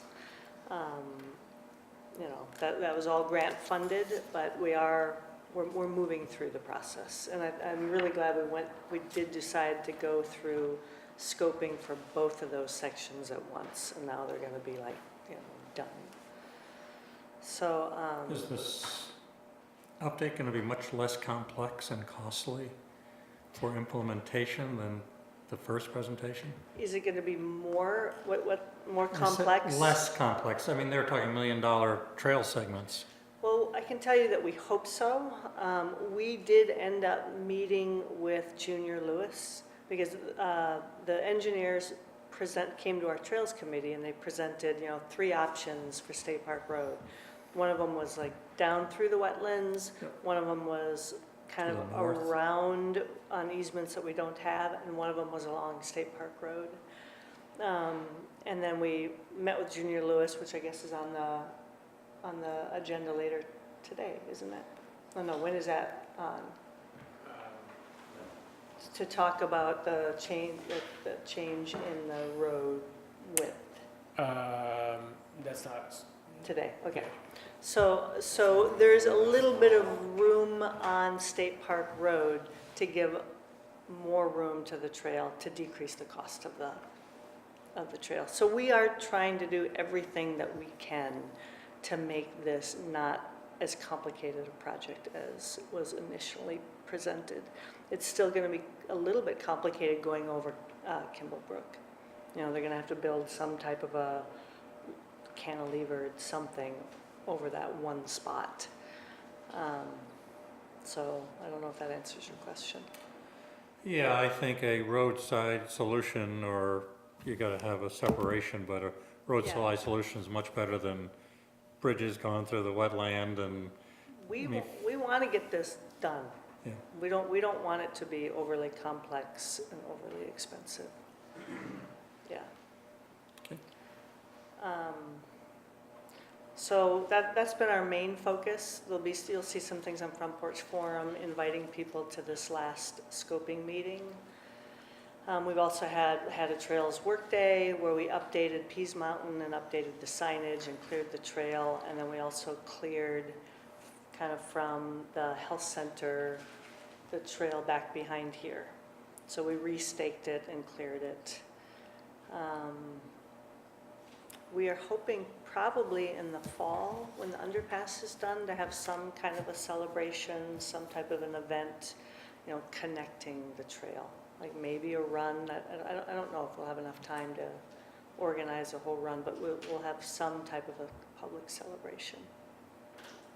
Yeah. Anything with the extra funding that was provided through the town meeting and the vote and so forth, the 40,000, anything in the works as far as grants and all that kind of stuff? So, and I hope the select board knows how lucky we are to have Lori with the help of Dean.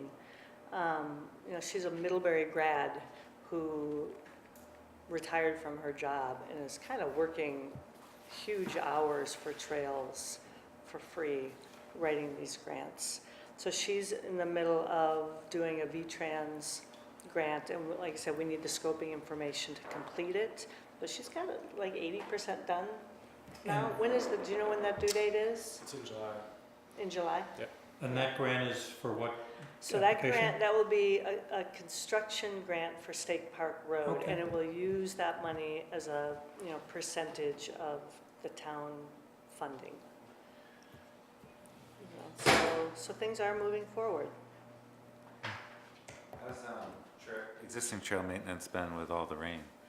I was I was on the team that worked behind here, and I was pleasantly surprised at what good shape it was. There are 2 large trees kind of blocking one part of the path, And Jordan told me he'd go in there and do that, and we have a meeting tomorrow, so that's on the agenda to see if that got done.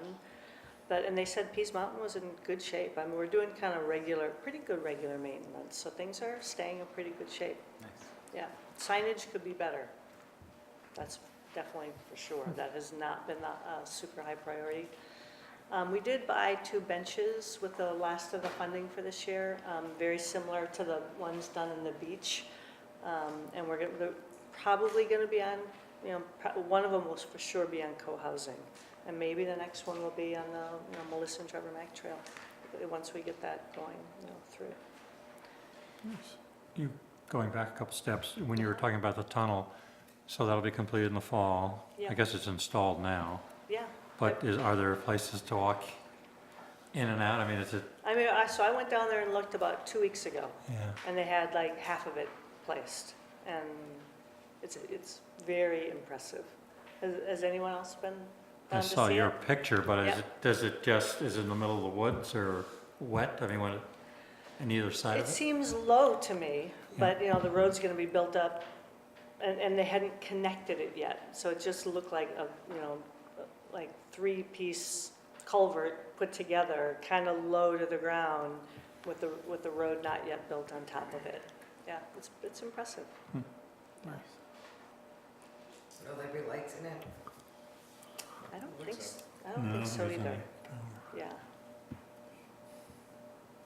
Yeah. The light at the end of the tunnel? I guess so. And then I guess the last thing is, we're still trying to work with a few remaining landowners to, continue trying to secure easements from co-housing to the town. And I've talked with Kate Lampton, I've talked, that this can take a while. And we're not, we don't have them all yet, we don't need very many, but that's still part of our process. Yeah. Let me just see if I covered everything. And is everyone familiar with the maps that D&K have done showing where we are? So the black section is completed trail. The red dots are down there, State Park Road, that's the next section. And then at the end of that red section is the phase 2 going to the town hall. Maybe, bring it down, yeah, there we go. And then one part goes over to Barber Hill, the other part goes to the town forest, and those trails are ready to be used. And then where the orange circles are, we need one easement on the top one and about 3. We already have permission for 2 of them. So we need at least one more. What trails are ready to be used? Behind here. If you go to Barber Hill, there's a section that goes up the hill and then behind the Frost into the Charlotte Health Center. So that section's ready. And then if you go down the hill on the south end of the property, it goes across Greenbush Road where there's the two houses that were built on Greenbush. And if you go straight back, it leads to the road that goes to the flea market. And there's a very nice loop back there that's in good shape. Yeah. Trails Committee, I think appropriately has termed the forest on the Burns property, the town forest. Calling it town forest. Technically, I guess there's probably some, the town forest is named, probably at some point by the select board, but that's what they've been calling it, and it seems like a good name. Yeah, it's true. Thank you for your Yeah. work. Yeah, thanks for your support. Anything else? It's been a fun project.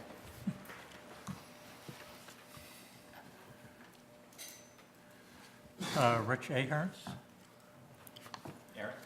Ahrens?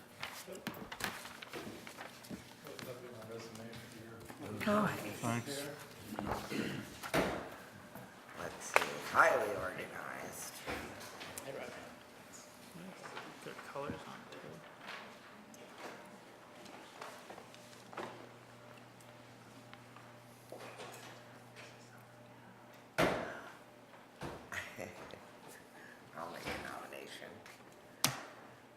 appoint Rich Aaron's for the Recreation Commission for term ending April 30th, 2019. I'll second that. Thank you. And why would you like to be on a rec? He's going to ask you, why would you like to be on a rec committee? Well, as you can see, I have a pretty significant history of community involvement. And being as how I am relatively new in Charlotte, I think that it's probably a good place to start to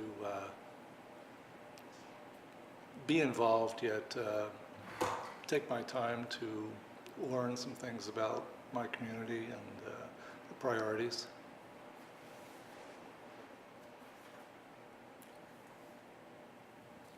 Good committee. There's a lot of members on the Recreation Committee, isn't there? Normally like 9? I think that's how many seats there Yeah. are. And now they're just about full, right? There are Well, currently these 2 two. vacancies. Yeah, so these Today, fill it up. actually. Oh, that's nice. Yeah. So you're moving Florida to Vermont, huh? Oh. Yes, there are too many Vermonters moving to Florida. Oh, okay.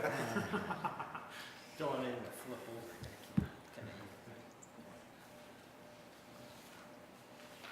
Okay. Does he get your support, Bill? Absolutely, just Bill from Recreation. Rich has already provided numerous man hours to helping down at the beach on our work projects, and given his experience in the past and community potential for community involvement in the future, it's a wonderful opportunity for all of us. So looking forward to working with him. Anybody have any other questions, comments? All in favor of the, oh, do we, oh, you made a motion. Did you put the term on it? Yes. Okay. All in favor of the motion indicate by saying aye. Aye. Thank you. Thank you for volunteering.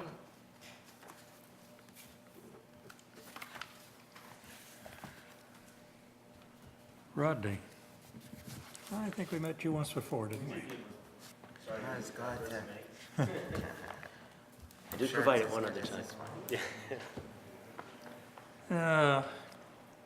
Either tell us why or a motion. Which, Motion, I'll make the motion for Rodney Centeno, thank you, for the appointment to Recreation Commission for term ending April 30th, 2019. and why would you like to be on the committee? Well, my family and I are also new arrivals in Vermont, not just Charlotte. We arrived from California last summer. And when we planned to live here, I think our first stop was at Mount Philo, and then we went to the beach, and then we went to the place where we're living on Woodland Way, and we were invited to the school the second day to meet classmates and families, and right away I have a background in coaching and family recreation, and I thought, wow, this can be a fun place to be involved and see in what ways families come together outdoors, indoors during different seasons and do things to build community, and saw a lot of potential at the beach for some fun ideas. My coaching experiences in swimming, and I know there are a lot of outdoor things that go on the lake, but I thought some open water swims, maybe the Sharburn one year swim and the Charlotte swim the next year. Just from between Shelburne and Charlotte, maybe some fun swims along the water could be something to do to bring communities together. So where did you move from in California? We were in the San Francisco Bay Area, just south of San I'm Francisco. skeptical of people who move here from Are you? California. Well, I'll tell you Not what. really, I did. I did myself. I don't have a tech background. I know that was the first assumption. And my wife has 3 siblings within 15 minutes, and her folks are from Newport. So we have a deep family connection to this part, just not my bloodline. We had no connection. We just said, "Oh, let's go." But we're loving it. Good. Yeah. So Bill, my, support? Absolutely, yes, we met Rodney at the interview process for rec coordinator, and was very impressive at that point. So having him join us on the commission as a volunteer and with kids in the system, and I think it's a growth opportunity for the commission, absolutely. Good. Any other comments? All in favor of the motion, say aye. Aye. Congratulations, thank you for volunteering. Thank you. So we have no more vacancies on recreation, right? That's right. Wow. It's been a lot of vacant spots for quite a while. That's good. Recreation events. We're ahead of schedule, is that okay? I think as far as recreation is concerned, Okay. Go on, wait 10 minutes. Beach party. Good. July 15th. You want to just make a couple comments? Sure.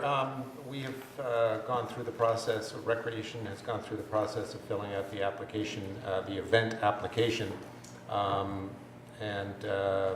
most of the details from this year are the same as they have been in previous years. We did check with the fire department. You know, in previous years, we've had a conflict with them as far as timing and potential for parties. Everybody wants to have a party in July. And so we checked around and made sure that nothing else, checked with the library. Nothing is going on. So anyway, we picked that date. The event will be similar to previous years, sponsored by Peter Trono for the hamburgers, Fat Cow Farm, and Misty Knoll for the chicken. And so the whole event is free to participants, and we've actually waived the parking fee for Charlotters for that day to not seem like we're actually trying to gain revenue just from parking. It is simply a community gathering, an event to get together and share the beauty of the beach.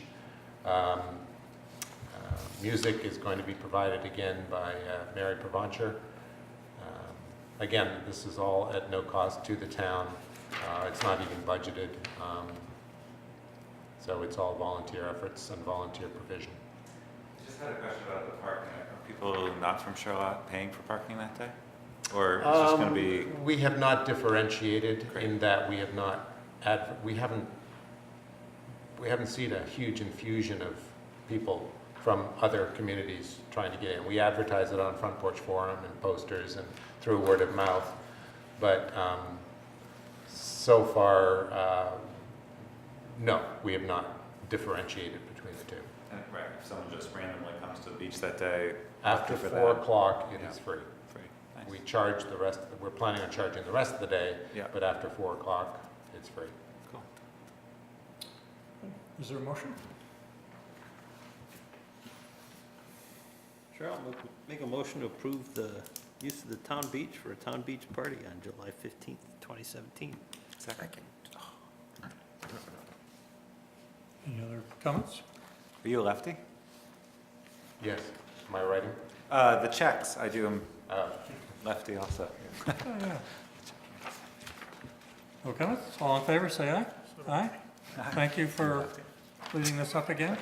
Sure. It's been quite successful. It's fun. And the Mozart Festival. July 15th. You want to discuss that for a minute? Sure. I am the volunteer coordinator for the Charlotte Mozart Festival. I've been a volunteer down at the Flynn Theater for 27 years, and in such have a good connection with, or good contacts with a lot of volunteers from the Flynn Theater. And so I volunteered for the Mozart Festival through contacts there, and they last year wanted some place to get their kids, they're not kids, their fellows out of town. They're trying to do outreach to smaller communities. This year they're going back to Shelburne Farms, and they're also going to Trapp Family Lodge, or the Trapp Meadow, which they've done, which Vermont Mozart Festival has done in previous years. Last year was their first year. They started small, and this year because the event was so successful here in Charlotte, we actually had a bigger crowd in Charlotte than several of the concerts that they had at Cairns. At Cairns Arena, some of their main events. And it was great for the kids to be able to get out. They got them free pizza from local sponsors, the Brick Store and Felino's, and they get a little beach environment. You know, they're city folks, most of them. They're here for about a 1 month sabbatical from their programs. They're students. And anyway, we are planning on two Thursdays from 7 o'clock until about 8 o'clock. And it's the last 2 Thursdays in July, the first Thursday in August. Parking for the last event, last year actually, we had overflow parking. We had to open the upper field for parking. We had over probably 250 people there for the third event. And this year, because they are actually including it on their agenda, if you've gone to the Vermont Mozart Festival website or seen any of their publicity, Charlotte is mentioned 3 times for the 3 concerts. So we expect, if the weather permits, a fairly large crowd this time. And we are charging revenue for parking is as normal. All out-of-towners are out-of-towners. Is it just the day fee? Yes. Thank you. Is there a motion? I move to approve the Mozart Festival at Charlotte Beach application for the dates of July 20th, July 27th, and August 3rd, 2017.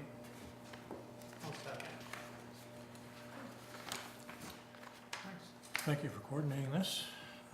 Yeah, it was beautiful sunset last year. It was really quite nice. All in favor, say aye. Aye. Aye. Thank you. Thanks.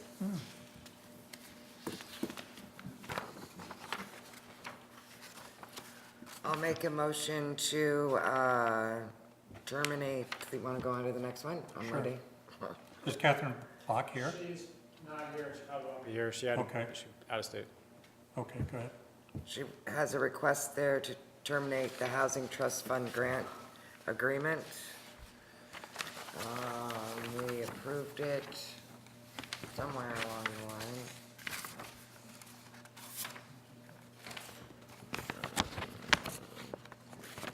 How do you want to say that? I think you did. That's the title of I the know, document, that's right? all that I can seem to find. October right here. You might- Enter in the housing agreement October 9th. It's right in the document. 2016, yeah. And you might authorize the chair, is that the duly authorized agent? Okay, yeah, To sign? sure. Ditto, what he said. Second? Yep. Anybody have any questions? Are you familiar with? I couldn't understand why she was doing it to begin with, so Right, put I your think name- it's a good thing to be done There wasn't anything, now. any special consideration for the building because of this fund? No, it was just a regular lot that was approved for a single-family dwelling. But it had longer term restrictions as far as rental and, Right, but I think Forever. Frank was wondering if there was a density bonus because it was affordable. Right. No. If there was any reason why this house couldn't have got a permit Right. if it didn't get this grant. No, No, this was just extra. right. And it says 67, 66, 66. $6,766.66. So Did I say 700? a lot of sixes, they're all sixes. But there's an extra $100. there's an Maybe extra there was a $100. That was unrelated, building use rental, that was, she, rental reimbursement, I think that she paid was paid. She was, paid for some related reason, $100, so that's not part of it. It's the two items, Project costs. yeah, the two project The costs. Housing grant number 1 and housing grant payment number 2. So this hasn't been paid yet. It says, oh, it has been paid. Oh, she has not paid it back, no. So if I sign that, Wait, I would wait until she pays it she back. pays it back Yeah, first. So yeah, we're right. going to approve it in a minute Yeah, here. Right, but I was just wondering why the extra $100 was I there. think that's unrelated. Basically, that's a print off of everything she's been paid in this fiscal year, and there was some unrelated building rental that she was paid $100 for, but that's not part of this. Okay. Should there be any fee or interest on Well, the that's- money? Because that would, I mean, basically it was a loan. What, since the end of, so. I mean, it wasn't long. October. It was October. It's Considering the 6, going 7 rate months. for short-term money is somewhere between free and free. And her Or maybe first a tenth of words a is percent. really what it is. It seems like a very complicated process, this whole thing, so. Once I she mean, I'm got to looking at it, just looking at everything as we go along. So we're understanding the $100 doesn't apply to this. And I'm fine if everybody wants to do the 6,666.66. If that's what they want to, if that is what they want to stick with. Who developed this piece of paper? Did you do this or Mary? The termination agreement? Yeah. I did. And you got that figure from Mary? Or I went to the accounts payable. which is this document attached? Yep. In memory. Yep.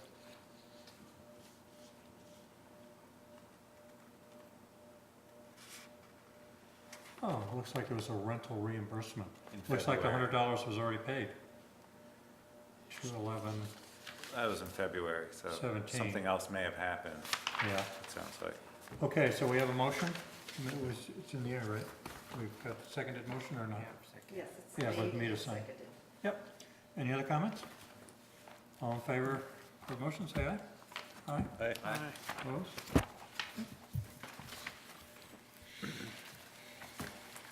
Okay.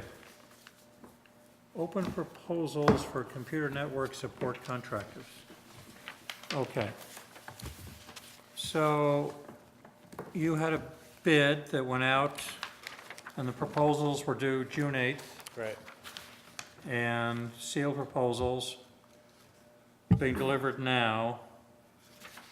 So I'll open them, announce what they are, and then I assume you and Mary perhaps will look, it's not necessarily the lowest bid, but Right. there are different phases of this. Right. So you'll probably come back to us in the next meeting with your recommendation based on these competitive proposals. Sure, if a select board member wants to be, Part of sort of a that. liaison with that, that's fine too. Are you here as a candidate? I'm here with, I'm one of the bidders. Okay. I'm just here out of curiosity, this is I'm afraid I'm not, my name's John Marchon, I'm with Clear Bearing. We're out of Essex, I live in Burlington. Okay. We have a lot of clients around Chittenden County. This is the first, I'm sort of learning how this process works within the town of Charlotte, and then looking to maybe look at other towns. We have a lot of commercial clients. We don't have a lot of, well, we do, we have some public, publicly funded, I suppose you could say, clients. But this is the first time we bid on something Okay. like this. And you're from where? Clear Bearing. I think it might be Bearing. the top one, Oh, this one? yeah, Oh, there we go, Clear Bearing. You want to be first? sure. So everybody's understanding what we're doing here? So we're publicly opening. I don't know if it's simple, is there one single bottom line, or it's an hourly rate, right? Well, actually, it probably isn't. Initially, it was put out to bid based on what Troy charges, which is an hourly rate. And then in getting feedback from the consultants, contractors, pretty much all of them prefer to do and recommend a service contract that has a set monthly fee and provides a set, or presumably set services.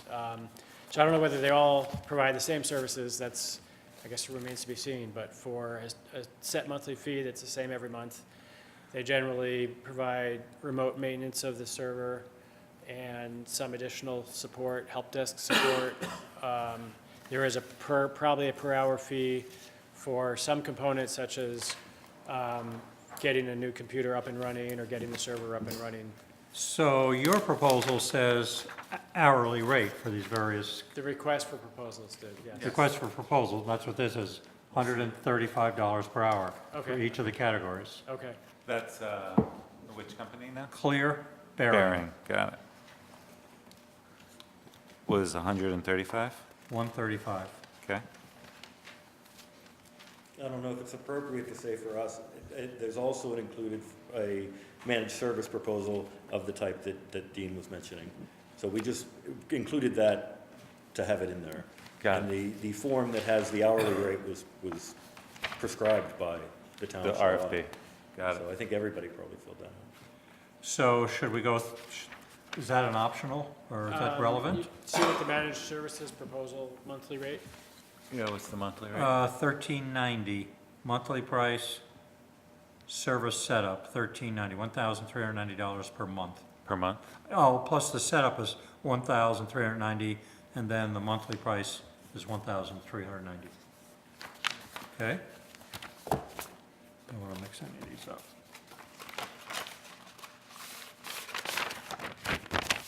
Next one is SimQuest.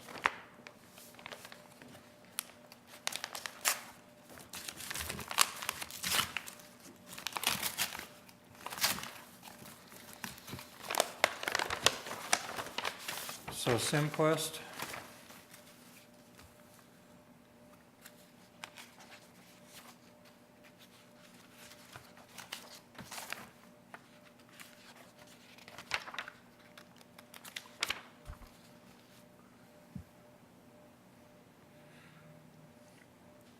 So regular services included an attached safety net support agreement. Additional services at $150 an hour. The safety net it's referring to is $693 per month. What does that include? After-hours critical alert remediation, staff augmentation, knowledge wave learning, site KLS training. And what we've had, like with the mowing bids and the paving bids too, well, not that much, but mowing bids is, Dean will kind of compare apples to apples and have a verbal spreadsheet for us to kind of see the different services provided in each bid. So it says user 70, that's 70 computer systems we have. Seven. 7, yes. Okay. Okay, so that's SimQuest. 70, where's the other? 70, 7.0. We're gonna have Can't do 70, another wing we're gonna have somewhere. 70 if I want at my house. Okay, this is from Panergy. Panergy?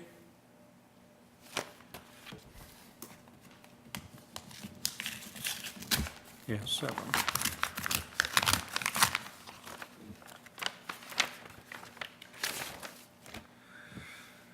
Okay. They're located in South Burlington.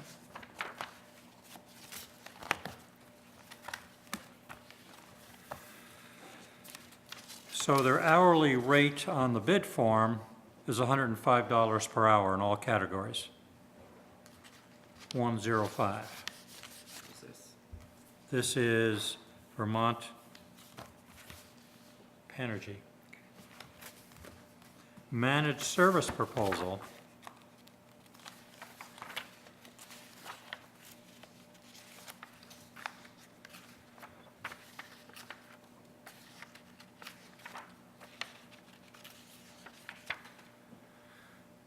Remote support, $500 per month. Preferred support, $850 per month. The $850 is on-site visit every other month. Those are two different plans? Yes, option 1, option 2. Option 1 is totally remote. Option 2 is preferred, $850 a month. Option 2, a visit at least every other month. What are we hearing? I don't know. For the on-site. Is that an alarm? It's just, Oh, is it my phone? TG Tech Group, South Burlington.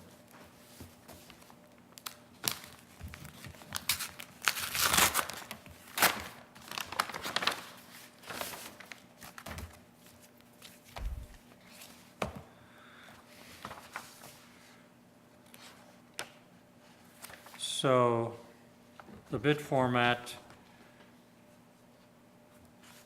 the bi-monthly 75 per hour, making recommendations for occasional replacements is 125 an hour. Help desk support is 75 an hour. Additional services, installation of a replacement server, 125 an hour. Mitigate town hosted email to the cloud, Microsoft Office 365, that's 125 an hour. So it's either 75 an hour, And no service? I haven't got there yet. Managed services.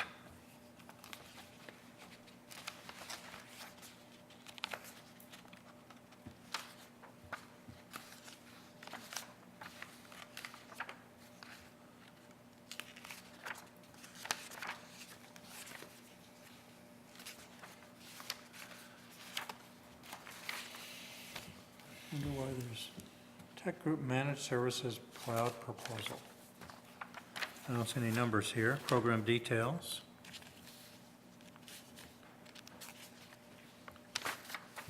Terms.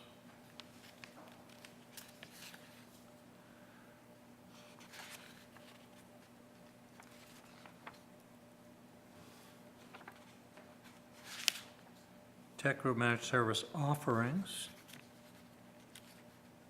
Tells all the things they'll do.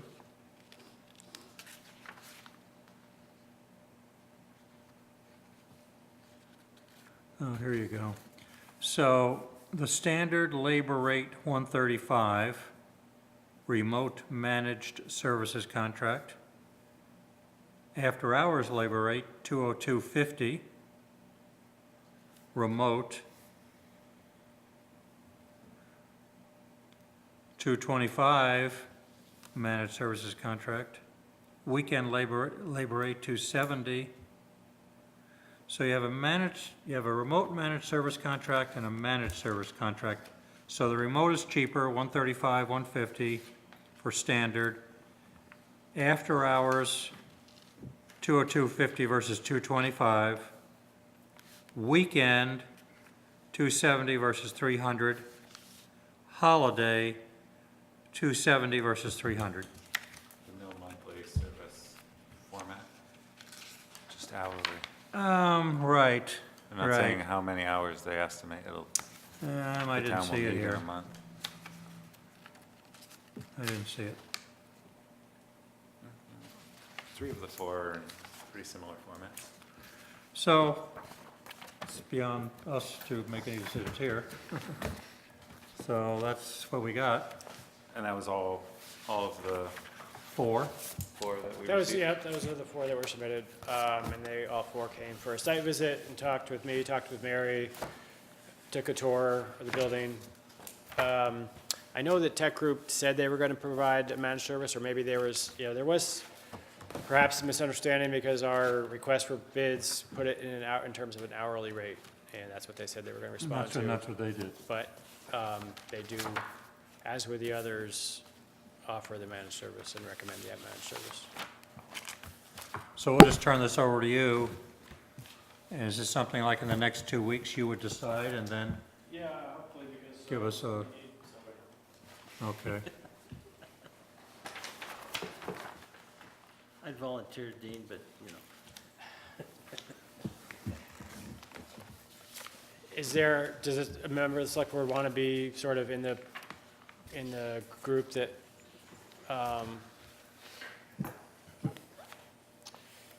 that looks over the proposals and comes up with a recommendation to the select board? I see Frank kind of thinking about it. Yeah, Frank's there. I can do it. I don't know how much help I'm gonna be, but I'll give it a try. He's the only one at the table with an electronic device.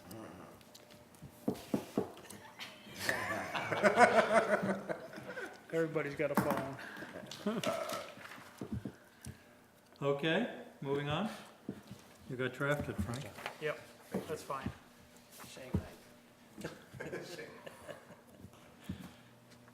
So under traffic enforcement, we have a couple things to talk about.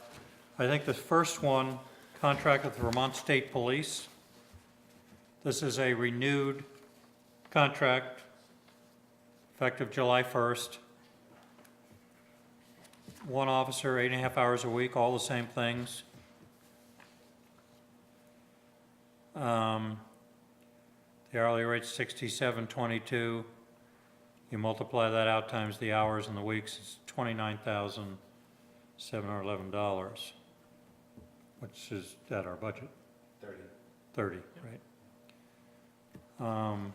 I'd like to make a motion to authorize the long-term contract with the Vermont Department of Public Safety Traffic Control Enforcement Services for a beginning date of July 1st, 2017, ending date June 30th, 2018, with the state police rate of $67.22 per hour at our requested 8.5 hours per week, not to exceed $29,711.24. And to authorize the chair of the select board to sign on behalf of the town of Charlotte. Any discussion on this? All in favor, say aye. Aye? Okay.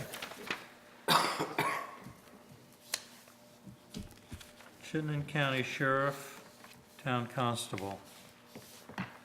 So we had a discussion last meeting. How many of us met with the sheriff? I have a short memory. 3 of us, 3 of us. well, 4, 1, 2, 3. and Bowden. And Bowden, right, he's not old enough to vote yet. No. Bowden. So we met with the sheriff. My takeaway, I think it would be good. It's what they do. They provide contract services for communities. I think he said they have 12 patrolmen, of which 2 or 3 have health issues right now, and they're down.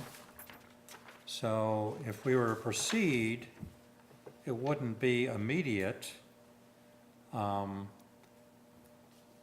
We talked about 8 hours a week, maybe, and he likes to do in 4-hour segments because they are taking a patrol person, putting them in our town at our request, at our location, at our time, and 8 hours a week. Well, for me, the only takeaway from the meeting was the time when we need the patrolling the most is this season. And he's not really going to be able to provide service until the fall. So the thought I had is, can we invite the Addison County Sheriff's Department to see if they don't have the same labor crunch that the Chittenden County You Sheriff. said Addison can't come into Chittenden. That's what I thought I heard you say as well. Yeah. They don't work in Yeah, yeah.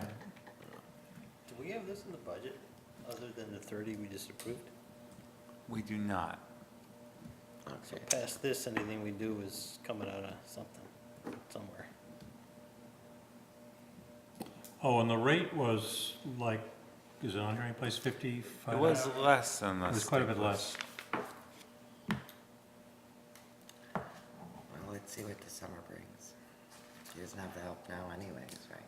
Right, you can't. So, Things will change for him. Illnesses, there were diagnoses going on. I think someone graduated from police academy that's a sheriff. There are changes. I mean, if we're interested, we could put a proposal together, and you can say not to exceed, you know, so maybe he only can do a little bit now. I mean, the biggest issue is not in the budget, and so how, you know, I think we could proceed, but it's not in the budget. Is there enough discussion from the community that we ought to be doing something, even though it's not in the budget? I don't think there is. That's I my don't either. personal opinion. I think the roads are safe. We have not been having accidents. I think there was a flare-up in the shoulder season of people driving fast again out of winter, which I'd like to be more prepared for next year, and have more visibility in March and April, and have the speeds going slower when people get kind of bothered by that. But we have not in the last few weeks. Every article, Front Porch Forum, is just not an issue. And the state police, who are totally objective, said we're one of the safest towns in Chittenden County with accidents, burglaries, and all the kind of things they deal with. And they weren't even going to offer us additional time because they'll provide this contract service, state police, but they have higher priorities like the interstate and other places. And I think they get where their hot spots are if need be, you know, if they can be there, they would. So I'm fine with that. let's leave that open for a second, and then you have the town constable. We talked about that. I don't, Bells and whistles on the motorcycle. I'm not in favor. People are not in favor of that. We already I approved. think there's still a lot of issues with, like, the insurance and other things. Something else to say, we brought this up, we put a little money in the budget for equipping the motorcycle in October. It was passed in March, and there haven't been any proposals to upgrade the motorcycle, or, I haven't seen I don't know, other than being at our last meeting, not a great deal of interest, I'm not sure. And if I'm interpreting it differently than you guys? I would agree. I would agree. I thought he was leaning us towards just having the state police and the sheriffs if we wanted something extra. That's the way I was remembering it. We approved to spend up to, what was it, $3,400? I don't think it was that I much think maybe 3,000. 3,000? Yeah. for him, if we We're gonna chose need it. that for By the end of attorney the fees. fiscal year, so there's only a few weeks left for him to. Isn't the 3,000 is the constable services, right? Did we add money to We it? added money to equip his motorcycle. Oh, I thought that was, That insurance-wise, Or was that coming out of, maybe that was It was coming out of safety, out of safety because we were under budget. yes. So we might, traffic enforcement's 30,000 that we all talked about. Where is the Well, I don't think it constable? was a line item, it was something we took out of the budget because the state police weren't on track to spend all of theirs this fiscal year, so. On the other side of the coin with the state police, we have a lot of revenue coming in well over budget, more than we budgeted. much more, yeah. Like we budgeted 11 or so, and there was 19, or, I mean, it's a pretty substantial.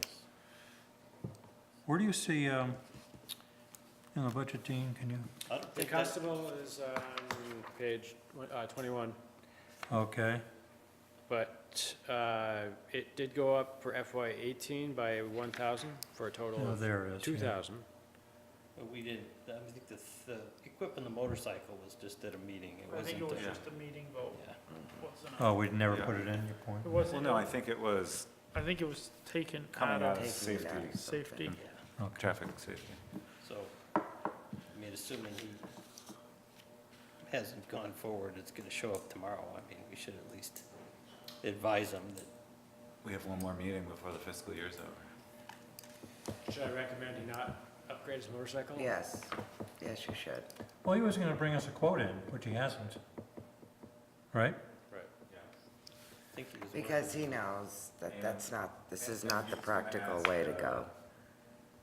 The chief at Shelburne about dispatch Right. make sure that that was gonna be a Well, free and service. insurance was what made everybody cringe.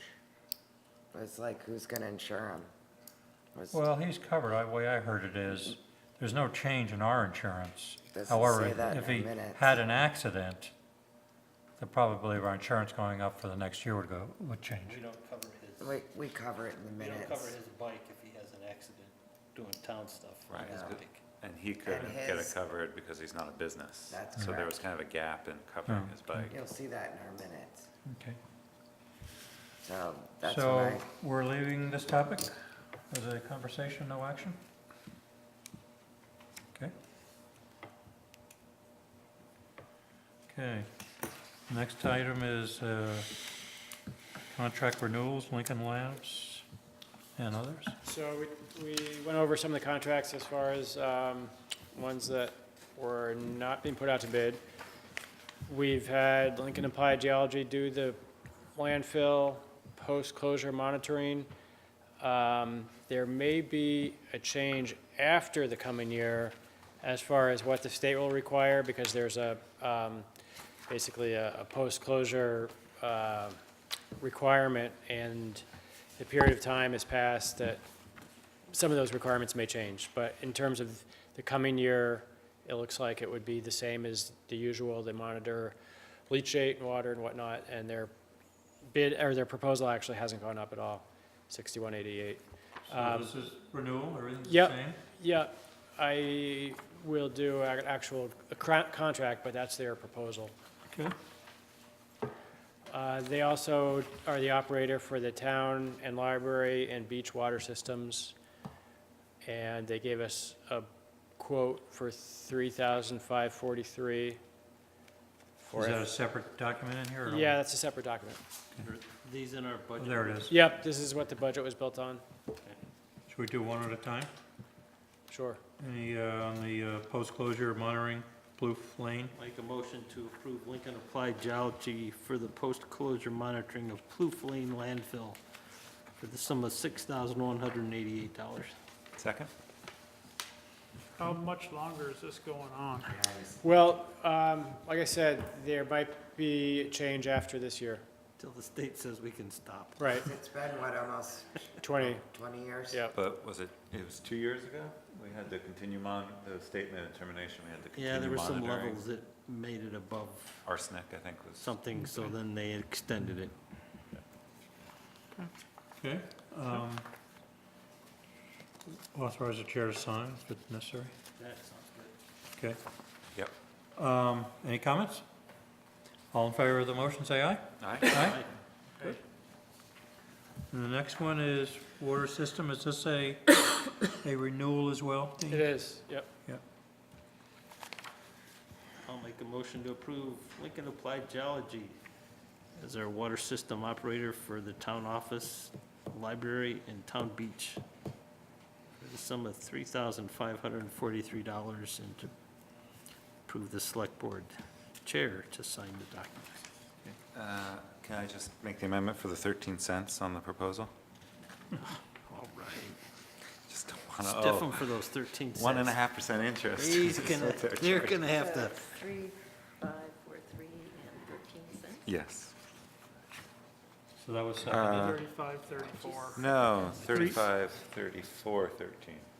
30, oh, really? 30. Oh, See, now that's like that's $9. $9.13. There we go. We're gonna party. And that was made and seconded. Any other comments on this?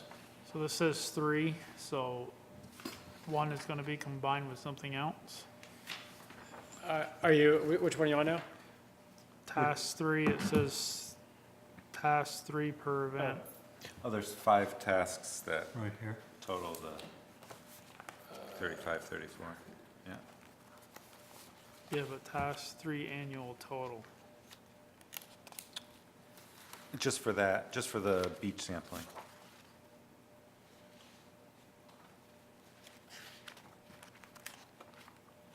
So will they add up? Do they add up, right?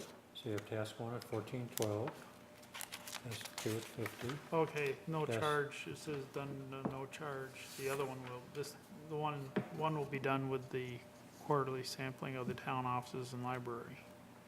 That's why, there's only 3. Okay. Got it.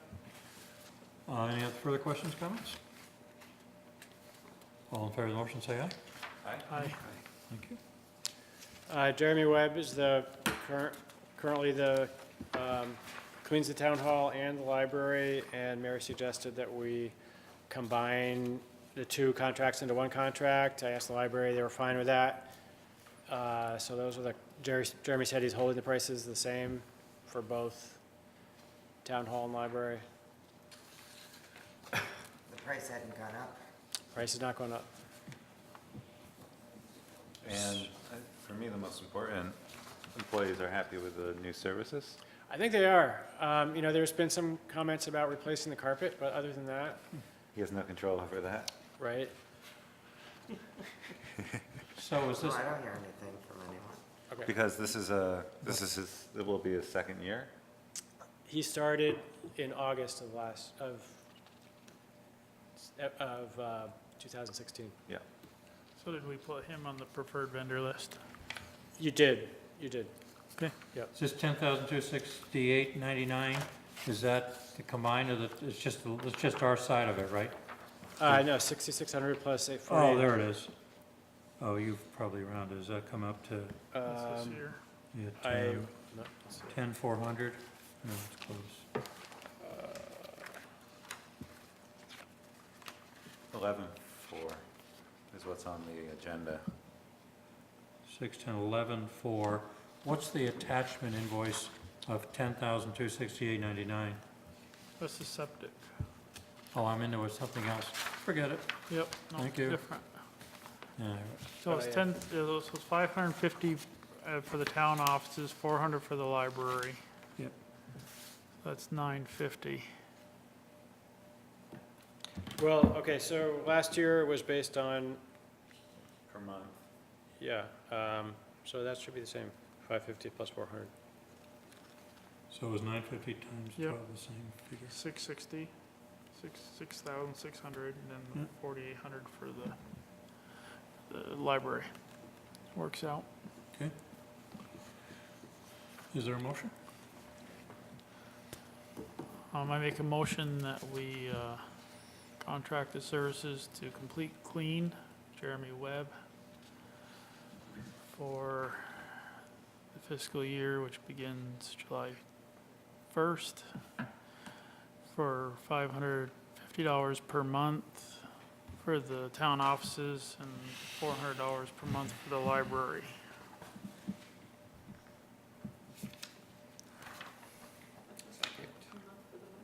$400. That was seconded. Any comments? Other than, I think, do you have to say June 30th, 2018? Does that need to be put in? I didn't hear that part. Just heard the start date. I didn't hear the ending Yep, we date. can put the end date in of I don't know June if 30th, it's supposed to or not. but- Okay. so amended. Friendly? All for the motion, say aye. Aye. No. Okay, what's next? Wastewater system repairs. That's where I was. Yep, so we, a couple of weeks ago, had an issue where there was an apparent backup, and P&P checked it out, and what they said needs to happen is in that quote that you saw for 10,000 plus. 268, yeah. Fritz, you were gonna check in? Steve Williams ever called He you? came by. He picked up the blank, the specs, blank quote, and hasn't gotten back. Did you pester him? He I can should pester have. him. There's 2 pumps. They have a check valve. They work in, they call it duplex pump system. One works this time, one works the other time, and they have a check valve that stops them from pumping against each other. Both of those valves are stuck. Open. Yes, so when the tank fills up, one pump turns on because the float tells it to turn on, but all it does is pump in circles because it's pumping the other one's not running, so it waits till the tank gets high enough, and they both turn on, and then it works. So what we did is temporarily, we just hooked them together, so at least when at the low level, both pumps come on. So, They're working half as hard, twice as often. yeah.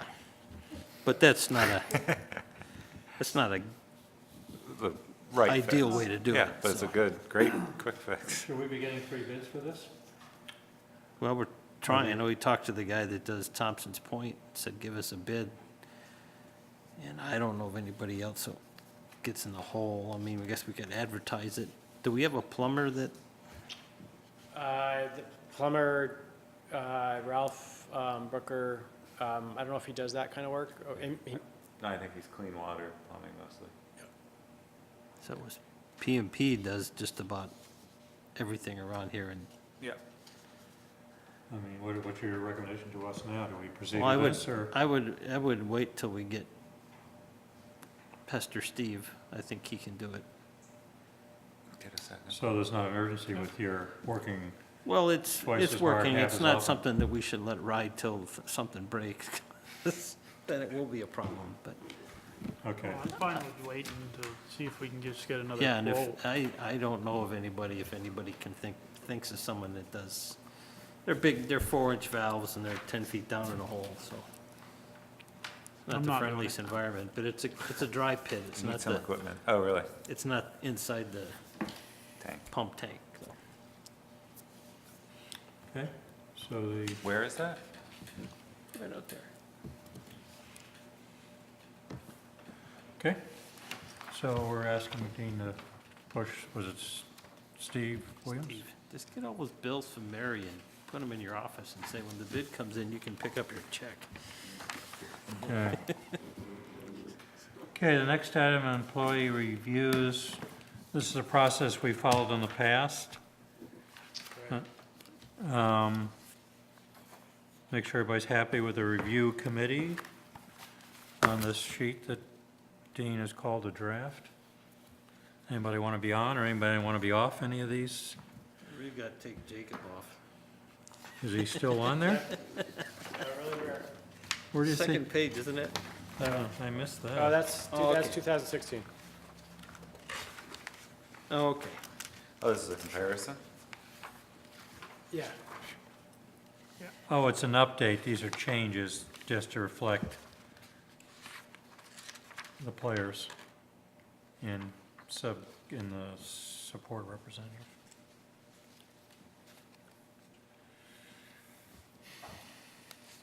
So with Dean, are you the supervisor of Mary, Rekia, and Peggy? How does that work on your job description, or the town administrator job description? I am a supervisor, but for their reviews, the senior center board does their reviews. And That's your how it's- supervision is really just signing their Yeah, and Pay. I check in with them, payroll? you know, occasionally.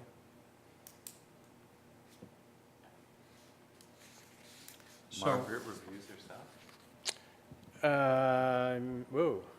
Oh, no, let Margaret, no, Take Margaret off for her own review? no, Oh, just this for the staff? yeah. The one above it is her review. Oh, Okay, I thanks. see. Oh, I see. Yep, that's okay.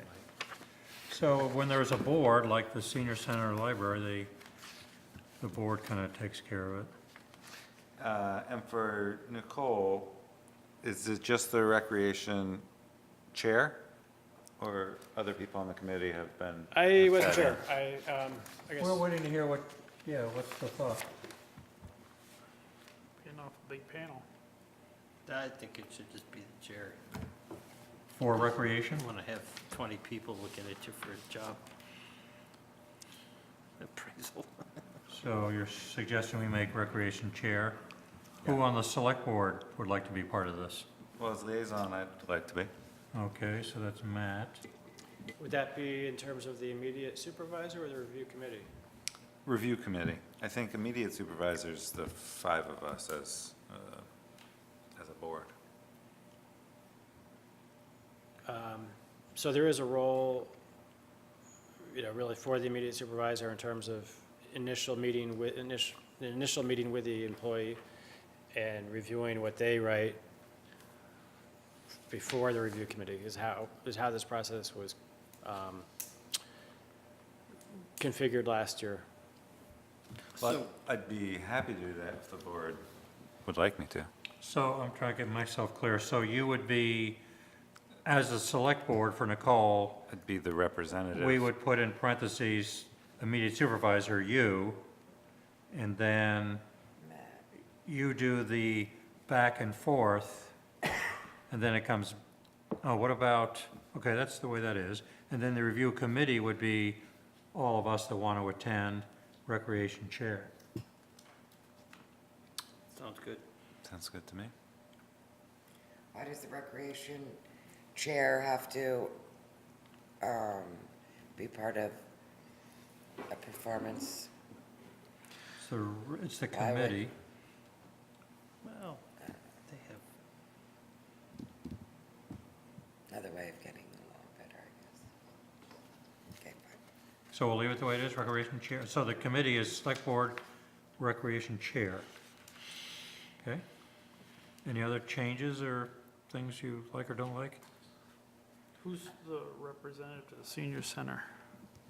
I am. Would it be prudent to have you be on the Sure.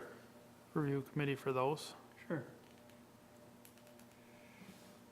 Now, the other thing I have done, if you still like this, where you have Matt doing a call, I've been the one that's done Dean. So where you see select board, I've been the immediate for the process, and then I present that to the committee. It's not the way we did it last year. It We isn't? all did it together. I didn't write it? No. Okay.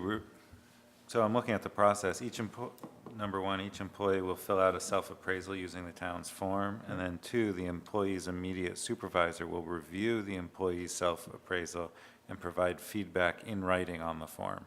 The chair is not his immediate supervisor. I think you did do think it we all are. no, Elaine did do the immediate review, and then I met with the committee afterwards. Yeah, I mean, it wasn't final. It's the same thing you're doing with Matt. It makes sense. Otherwise, it gets very cumbersome.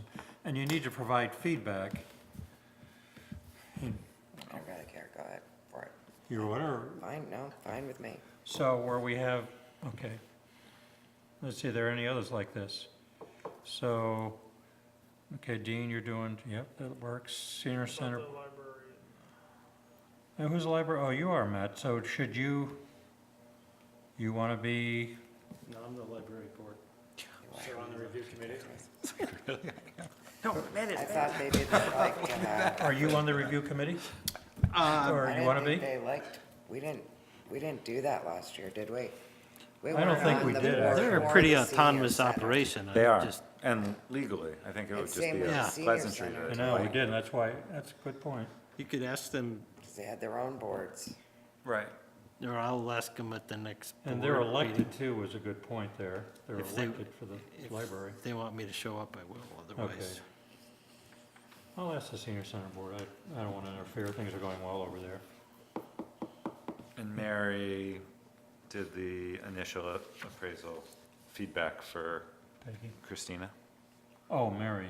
Mary, Christina. yeah. That's the way she did it in the past. Yeah, that I was mean, my everything is question. pretty consistent on that immediate supervisor column. Yeah. Okay. Anything we didn't think about, Dean? Not really, I guess, just timing wise, aim to do this over the course of the next month. It's, the next, I suppose, meetings that the select board or reviews that the select board is involved with will be a warned meeting, so I'll warn those, but not at it won't be at a regular Monday night meeting. Do you have a notional time frame for you've got the process here, employee fill out self-appraisal. Yeah, I'd be aiming for giving the employees about 2 weeks. 2 weeks, so should we say that then? So we could say, what's the next month, July 1st kind of thing? I was going to do that what I'm suggesting is we could do this step by step, we can do Right. the whole. Right. July 1st, I don't know what- 2 weeks for each step, Okay, 2 weeks for each step, you want to just leave it that way? Sure. So Dean, last year on the 2016, it says employee, dean, immediate supervisor, all of select board, review committee, all of select board. And we just changed it to you, Lane. It should be Yeah, all of us like we did last year. Well, No, we put Lane in just as the supervisor, but the whole select board will do the review. for anyone who wants to. Right? Yes, It's, Carrie, on page 2, Yeah. that's What where we the did last supervisor year. feedback is. That's what Lane would be doing. And then it would go to the meeting and everyone would discuss it. But someone who's acting as supervisor would write the feedback in those places before the meeting. So that the employee has a chance to read the feedback before the meeting, and then the discussion is a I little, mean, to Carrie's point, should I review my feedback with you guys before I submit it to Dean? I Or is would that, think so. or is that too cumbersome?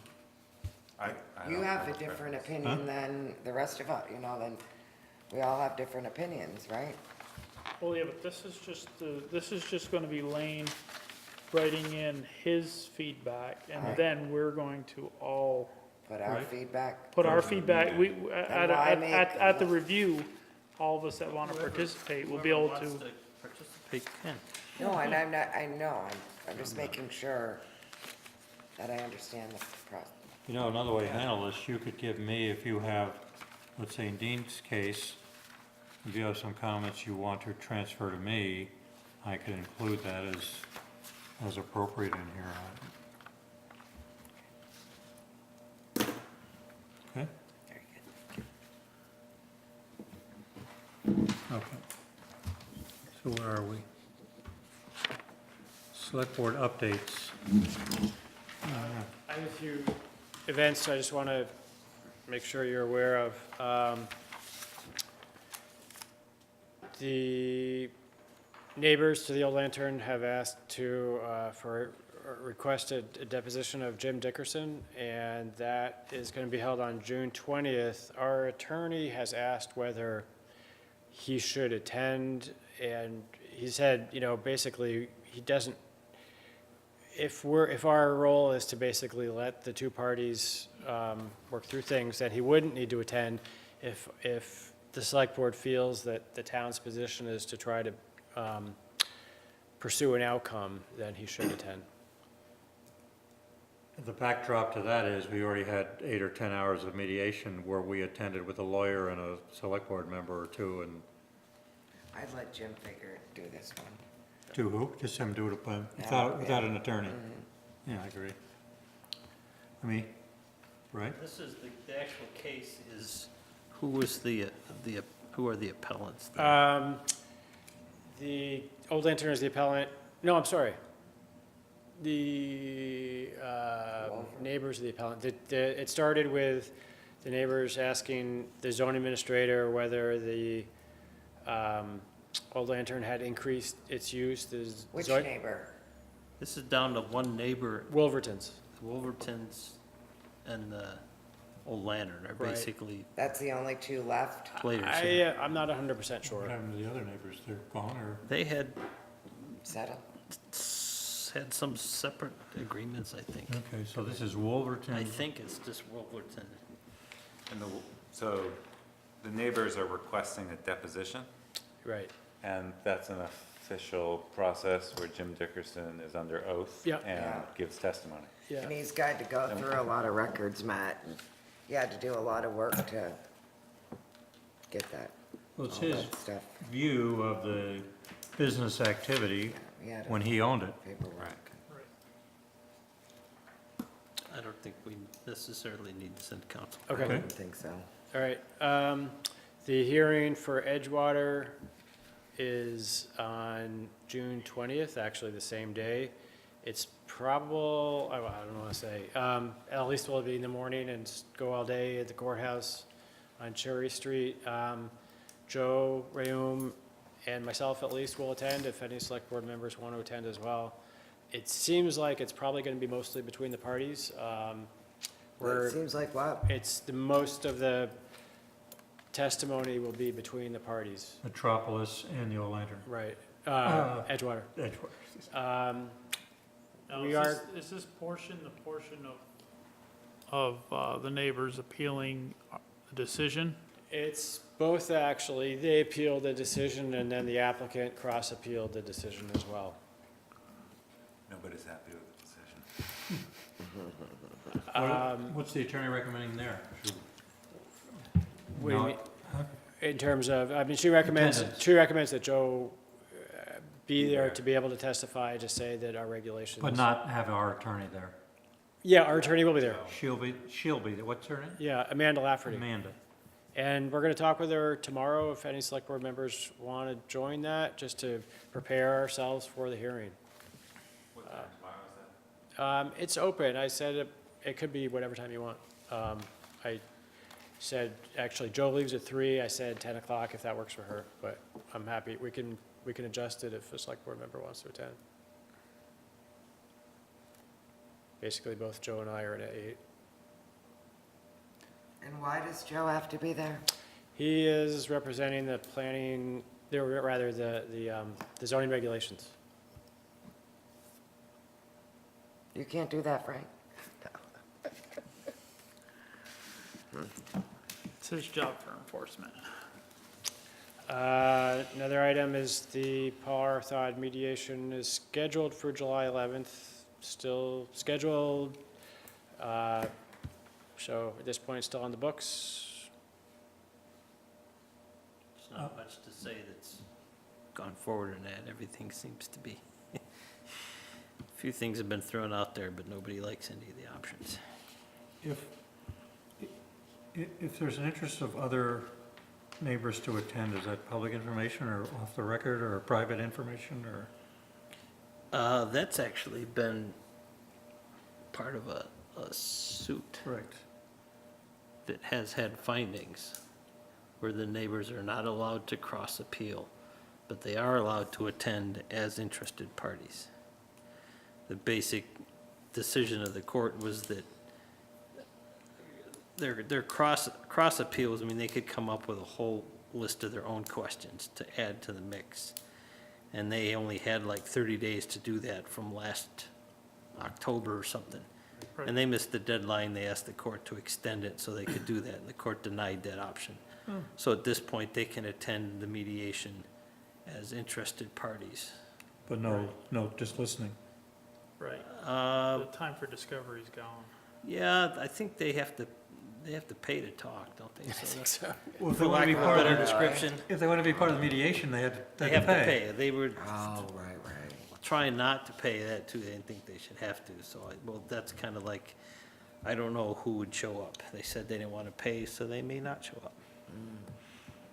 Okay, so you're still our guy? I've been talking to the attorney, and we've had a couple ideas that I thought were no-brainers, but obviously I don't have any brains because they didn't work. Okay, Just other meetings that are coming up, the Thompson's Point Wastewater Advisory Committee is meeting on Monday, the 19th at 4 o'clock. They meet. Did I say that right? I thought it was the same day as the next meeting, is that right or not? No, it's off Monday. Nope. Oh, it's the an off Monday? Yep. I thought there was That's some next- confusion there. It's next Monday. Next Monday, huh? Yep. Yeah. I think, Dean, you were, I may have given you a wrong I think I got date. different dates, yeah. Okay. And then the 22nd, Planning and Zoning Department and the chairs of the two planning, or the planning and zoning and the two Oh. select board liaison and select board chair will meet to talk about planning and zoning. Are we warning that? Oh, this is a did. 10 o'clock planning zoning quarterly meeting, right? Yes. Right, that's on the 22nd. So how does that work? There's no quorum of any of the boards there? There'll be a quorum of probably the select board, Carrie, Lane, and Frank.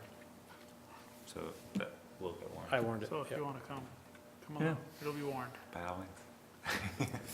So that's back to the 19th, the Thompson's Point wastewater reviews at 4 o'clock. Yep. in the TDI call, the lawyers are calling, and we call in, or we get on the phone and listen, that's at the same time. Right. Both of those are 4 o'clock on the 19th. Is it, We've been on some of the calls and we missed some of the calls. They usually give an update afterwards. I think the question that's been circulating is whether some other towns are going to join. And so far, there are a couple that are interested and a couple that aren't interested. so if someone's pulled back, is that public information or not? I don't think we have to say it. Okay. Doesn't impact us particularly. No. Okay. So what time's Thompson's Point? 4 o'clock Monday, here. And the last thing I have. Can I ask you, oh, sure. so, who's our rep? Fritz? Yeah. If I wanted to attend, is that okay, or is we getting over the? No. I'm curious, because there's so much going on. Back from Connecticut, and hopefully I'll make it back. Okay, so I'd sort of like to listen to that because of the Lane's Lane discussion and all that stuff. This may be something that maybe I'll end up just talking with Fritz about, but I thought the select board should at least weigh in or know about it. The contractor, the brush hogging contractor, we took a ride around, and there's some parcels where he feels some additional work could be needed. For example, down on Thompson's Point, there's some new trees that are planted, and we didn't have it in the spec to brush hog around the trees, and he could, include that for an additional $35 an hour and a couple of other places. So a possibility is I go through that list with Fritz, and we kind of say yes, no, yes, no. It would be a little bit extra from what the bid was, but the bid was very low. The bid had an hourly It did. price for extras. 35, yep. I think for me, it'd just be nice to know what the estimate would be for the total. For the hours. Is it gonna be an extra Right. 10 hours, does he think? Those over the trees, season? when they brush hog around, will they have to weed whack too, some of the brush away? Like they do on Do they Green actually Bush get Road out here? with weed whackers? If that's the preference, I can have them do Why that. not? I don't know, how close can a brush hog get to a tree? So that we don't get grapevine growing up What type that. of brush hog does he have behind his tractor? Yeah. I don't think you get close enough to a tree with a brush hog to get a grapevine. So They're gonna you'd go need to- right along the ground to the tree. Not gonna be fine. Weed whack then, you would have to Or Well, I wouldn't probably, even or use what a would be weed whacker for the? that. I'd say you pull those off and clip them by hand. Well, I'm just using that for Yeah. an example, but I'm just saying, so a hedgerow doesn't grow underneath the trees we're talking about. Yeah. So you can brush hog just so much. Well, are they mulched, or they're just in, No, I don't think they are. no? You could mulch them. They're, Well, they're a sort of a nature look, You natural can look. do one of those walk behind Yeah. weed eaters, depends on what the guy has or. I know there was a problem with the trees on Greenbush Road. They needed to be cut much closer than they were because all the brush was growing up last year. I guess the last thing is I'll be out of the office Thursday and Friday. Wayne will do timesheets. Anything else for updates? The West Village Wastewater Committee now meets every other Monday, off Select Board Mondays at 5:30. And the bids for the fire department are here. You guys wanted to maybe look at them, that's one of them. This is the second one, and this is the third one. And strangely enough, the paperwork is indirectly proportional to the cost. This That's was the cheapest.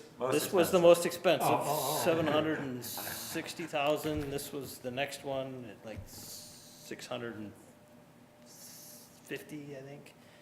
And this one was 613, and we have, as the group over there has decided to stick with the low bidder after comparing these two closely to make sure they were apples to apples, and there are still some things that we can take out of this bid. That's an example of economy of scale. Inverse. Yeah, well, the biggest Inverse one is the relationship, cheapest, yeah. So, anyway, that's just an update. I know. Wow. So if anybody wants to look at bids, And the they're bond- available. The bond was for 600,000? 625. 625, so it's. And it's under budget, but there's a couple of things that aren't included, which will come in a list that will be priced based on the same spending policy we have. Like, some of the connections and nozzles and stuff don't come with a truck, so they'll get a list of things that are needed, not in the bid, and To send put in the those. bond. Yeah, but send that'll be a separate bid document. Is it possible that when we discuss the closing fees for the bond, that could actually be rolled into the 625 now?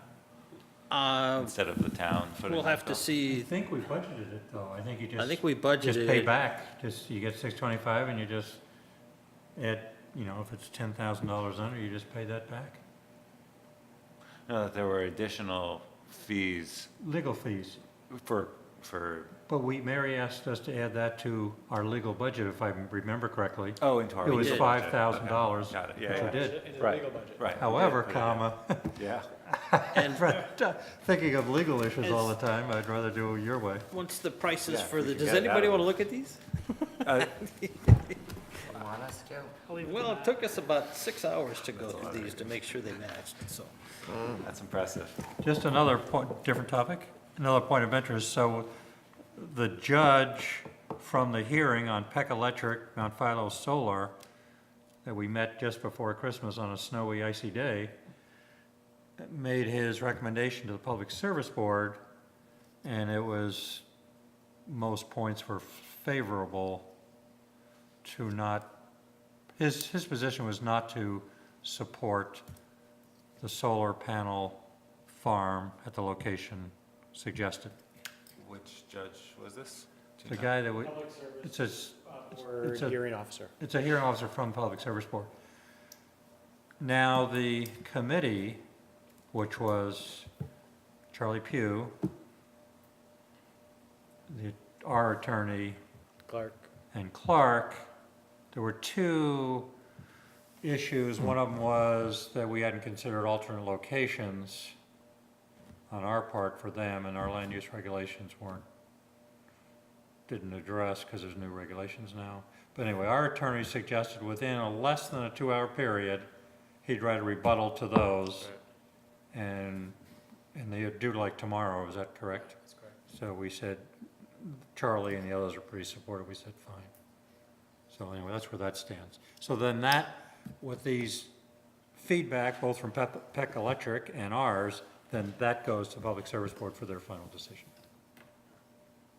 And did we tell the Public Service Board yet that there's dead trees over at the solar farm in East Charlotte? We have not, we could. We could, we probably should. It would require the town attorney. to There's do that. like there's one particular species that didn't make it.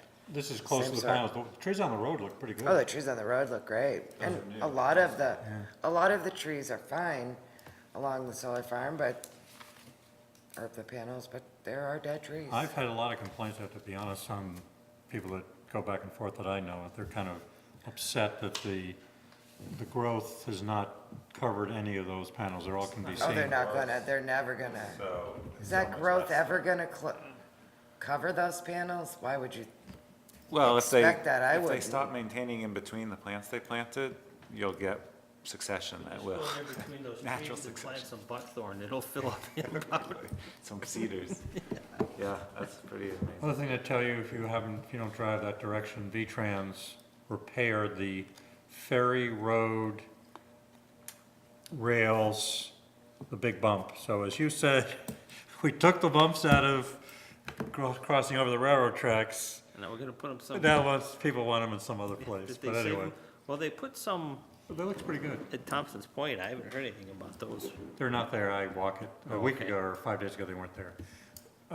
Those rubber 12-foot segments, he had to order 1 or 2 more, so they are not installed yet in my last walk. Oh, I thought Junior said they were at the site visit today. It's it, Yeah, Oh, he maybe said they- the owner of the house hates it. okay. But like said, it's slowing people I was down. there Like so about that's last fine. Thursday or so, okay. Yeah, it may have just happened. Good. And that's exactly what people say if He you hates put it, a- what? He hates the noise. Oh. Well, not he, I don't know. You'd have to could've ask been. Junior. It's Eric that lives there, Eric and his wife. That could have been his newborn wife. kid. but they're about to But move. that's what other people have said with the Wake that speed 1-year-old bumps, up every day. every time you stop. You gotta start back Oh, up, that's they're good to know. noisy. I gotta see those. I had 2 quick updates. One, we did some immediate and necessary work on changing the recreation coordinator's position and some responsibilities to a rec director. And part of that process, we thought we would go back and dovetail any necessary changes to the commission to make sure that they work well in concert. So that's a project I'd like to bring to the board. And I was thinking a way of doing that would be to have Bill Fraser Harris maybe represent the commission for an initial meeting to just talk about how we want that process to look like. Does that seem like a good next step? I talked to Nicole several weeks ago, and she attended a board meeting. I thought it was good. And Yeah. they wanted to take their time, because you recommended bringing rec commission in and Nicole, but after further discussion, we all felt a little more, Nicole wanted more time. Yeah, and it seemed like, I was at the meeting with Nicole and the rec commission, it seems like they're working in concert well. I think it'd just be nice for longevity and institutional stability to make sure that there's smooth overlap and synergy there.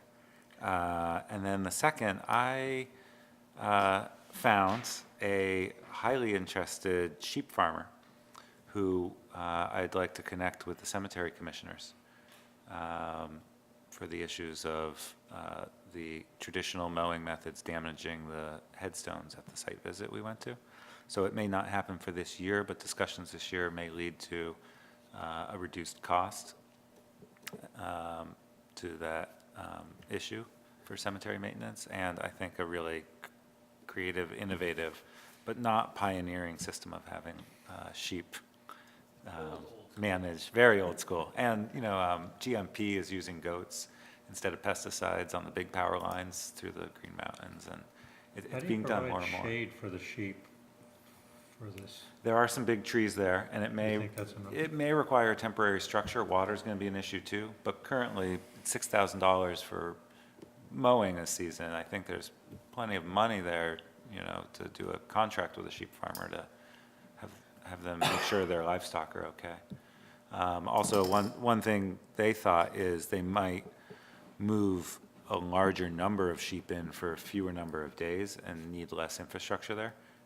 So it might only be 2 or 3 days of grazing twice a month, and would be enough. Right, just let them in there and Yeah, have hang out 10, for a few 15 days. sheep in there for a Who's few gonna days. pick up the poop? Wow. Hopefully it'll make the grass greener. Right, Okay, any other updates? No, the speed cart's up front, and I had talked to a couple of you individually and have volunteered Daryl, much to others' chagrin, because he's pretty busy, to spend whatever time it takes to download the hardware, and he and Junior are gonna kind of work together, and I said, I volunteered on your all's behalf that if Daryl had to spend an extra hour or two a month on overtime to get the speed cart program dialed in, that we probably would all approve it, so. It could come out of traffic station, right? Find the key?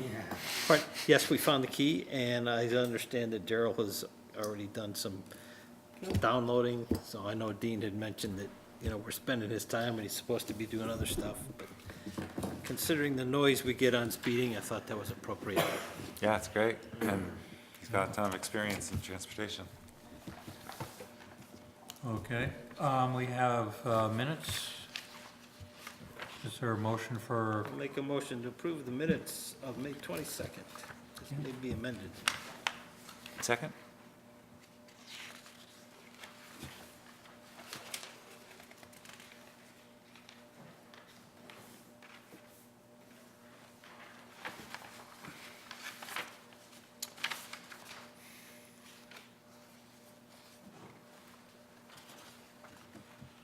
I've been through it, I thought it looked pretty good.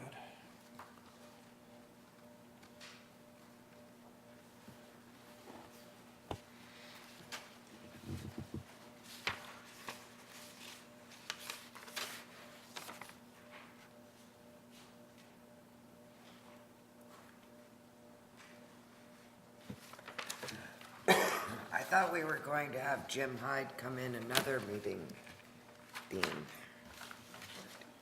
What was that? for this, for the What line West you Charlotte Village. They West did, Charlotte. they did have a meeting. But Jim, we appointed him without having him come in. Oh, yeah, we did. Does it say that in here? I didn't remember doing I that think his that way. resume stood out as a, Yeah. as the, What line are you on for that topic? Because I do, Um, because I know him pretty 150. well. 157, that's all I remember is that we took it on your recommendation. Yeah, he's got a PhD, public health. He's a professor at Tufts. Did we approve him? That's what I was wondering. epidemiologist. Did we approve him, or did you just say that you No, knew him? I think we I think we approved him. His name is here to appoint. I know included him that. based on his resume is what I recall. Okay. Okay. And after meeting once, that was a very good idea. Nice. And they did meet, they had a good meeting. I've talked to a couple of members of that first meeting. Anything else on this? All in favor of the motion indicate by saying aye. Aye? Okay. So what we didn't get done is the internal controls policy. I think it looks pretty good, frankly. I don't think it should take a whole lot of time. It's a 30,000-foot view of our internal controls. It's kind of taken from the Rick Bingham's thing, his recommendation. Looks pretty good. So we should put that on the agenda I next won't do it time. without Mary's, I won't approve it without Mary. Put it on early on the agenda. I think Mary's owed an apology too. So you don't think, you think she had left, huh? Yes, I do. No, I thought I was clear. Dean, you might know more about this. I just received a letter where I am carbon copied, Oh, yeah, I saw that. Michael Wall, I think. yeah, on a all list, got and in the carbon copy, it says, next to my own name, that it's to be shared with the select board, so I could have copies of this made for everyone. Mary Mead was also carbon copied, Darrell, the town planner, Agency of Natural Resources, the Department of Environmental Conservation was given a copy of this, the Vermont Department of Public Safety, the Division of Fire Safety, Vermont Department of Taxes, and the Hills Point Road residents were all given this letter. Oh, I saw that. So, did everyone receive this? Airbnb, I'm not sure, I know. Mine came in a sealed I know, envelope, so, It was in our boxes Mine's in our tonight. box. did everyone receive one? Okay, I just wanted to make sure my name was on there to distribute it, So that everyone received it. the plan is the planning commission has told Mr. Wool that they would, welcome him at a regular meeting, either during public discussion or a specific addenda, to talk about the Airbnb situation.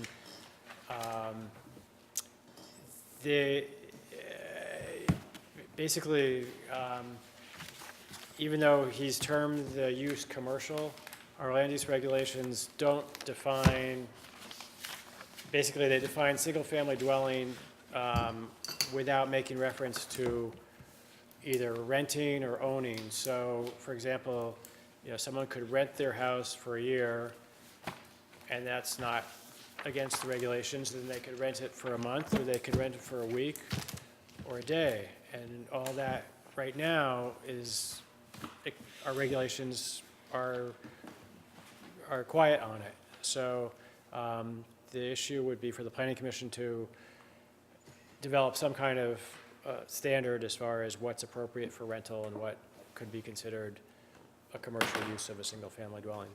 Do you know if the state has taken up this issue? I know, As far as taxes go, I believe Airbnb does provide tax. I believe they collect taxes and pay. Rooms and meals tax? Rooms and meal taxes, yeah. I don't know about the other, I know there are other similar types of, It's going to be very long, with all the other priorities and so forth. yeah. It's going to take some time, I would yeah, think. I just wanted to make sure I wasn't the only person to Yeah. receive that on the board. I think there's any number of assumptions on our here that are obviously beneficial to a resident and not necessarily matters of fact as they're presented, having read it. In some cases, it's gonna be hard, because a lot of places are rented month to month anyways, or week to week. It's like Thompson's Point. like Thompson's Point and even rental places. I Is have, there any difference between Thompson Point Rentals versus the neighbors in Hills Point Road? 'cause I have rentals that rent by the month and by the week. And they're long-term, but they got, a lot of them will have a year lease and then it'll revert to either a month-to-month or a week-to-week lease after the year. So how would that fit in your, That is a good question. Yeah, I mean, for any Rental. Not on vacation, though, they're just Planning rental. commission would have to recommend changes to it. And what seems this pretty simple solution now, hearing Frank, it may not be so simple. It's not simple, I mean, otherwise No, it's a. I there'd think be a it's model out national- there Yeah. that solved this. Right. It's a national debate, it's not something that just popped up here and. But we do a lot of rentals. I mean, that's what you're saying. I mean, at Thompson's Point, every one of those camps pretty much have rental people show up, they'll pay the taxes, or maybe half the camps do, I would think. Just don't call it Airbnb. Yeah. like, we gotta coin our own term? Yeah. Any other business? Motion to adjourn? Yep. Second? Okay, all in favor? Good. Hi. Thank you all. We on time? Yeah, we are. Close.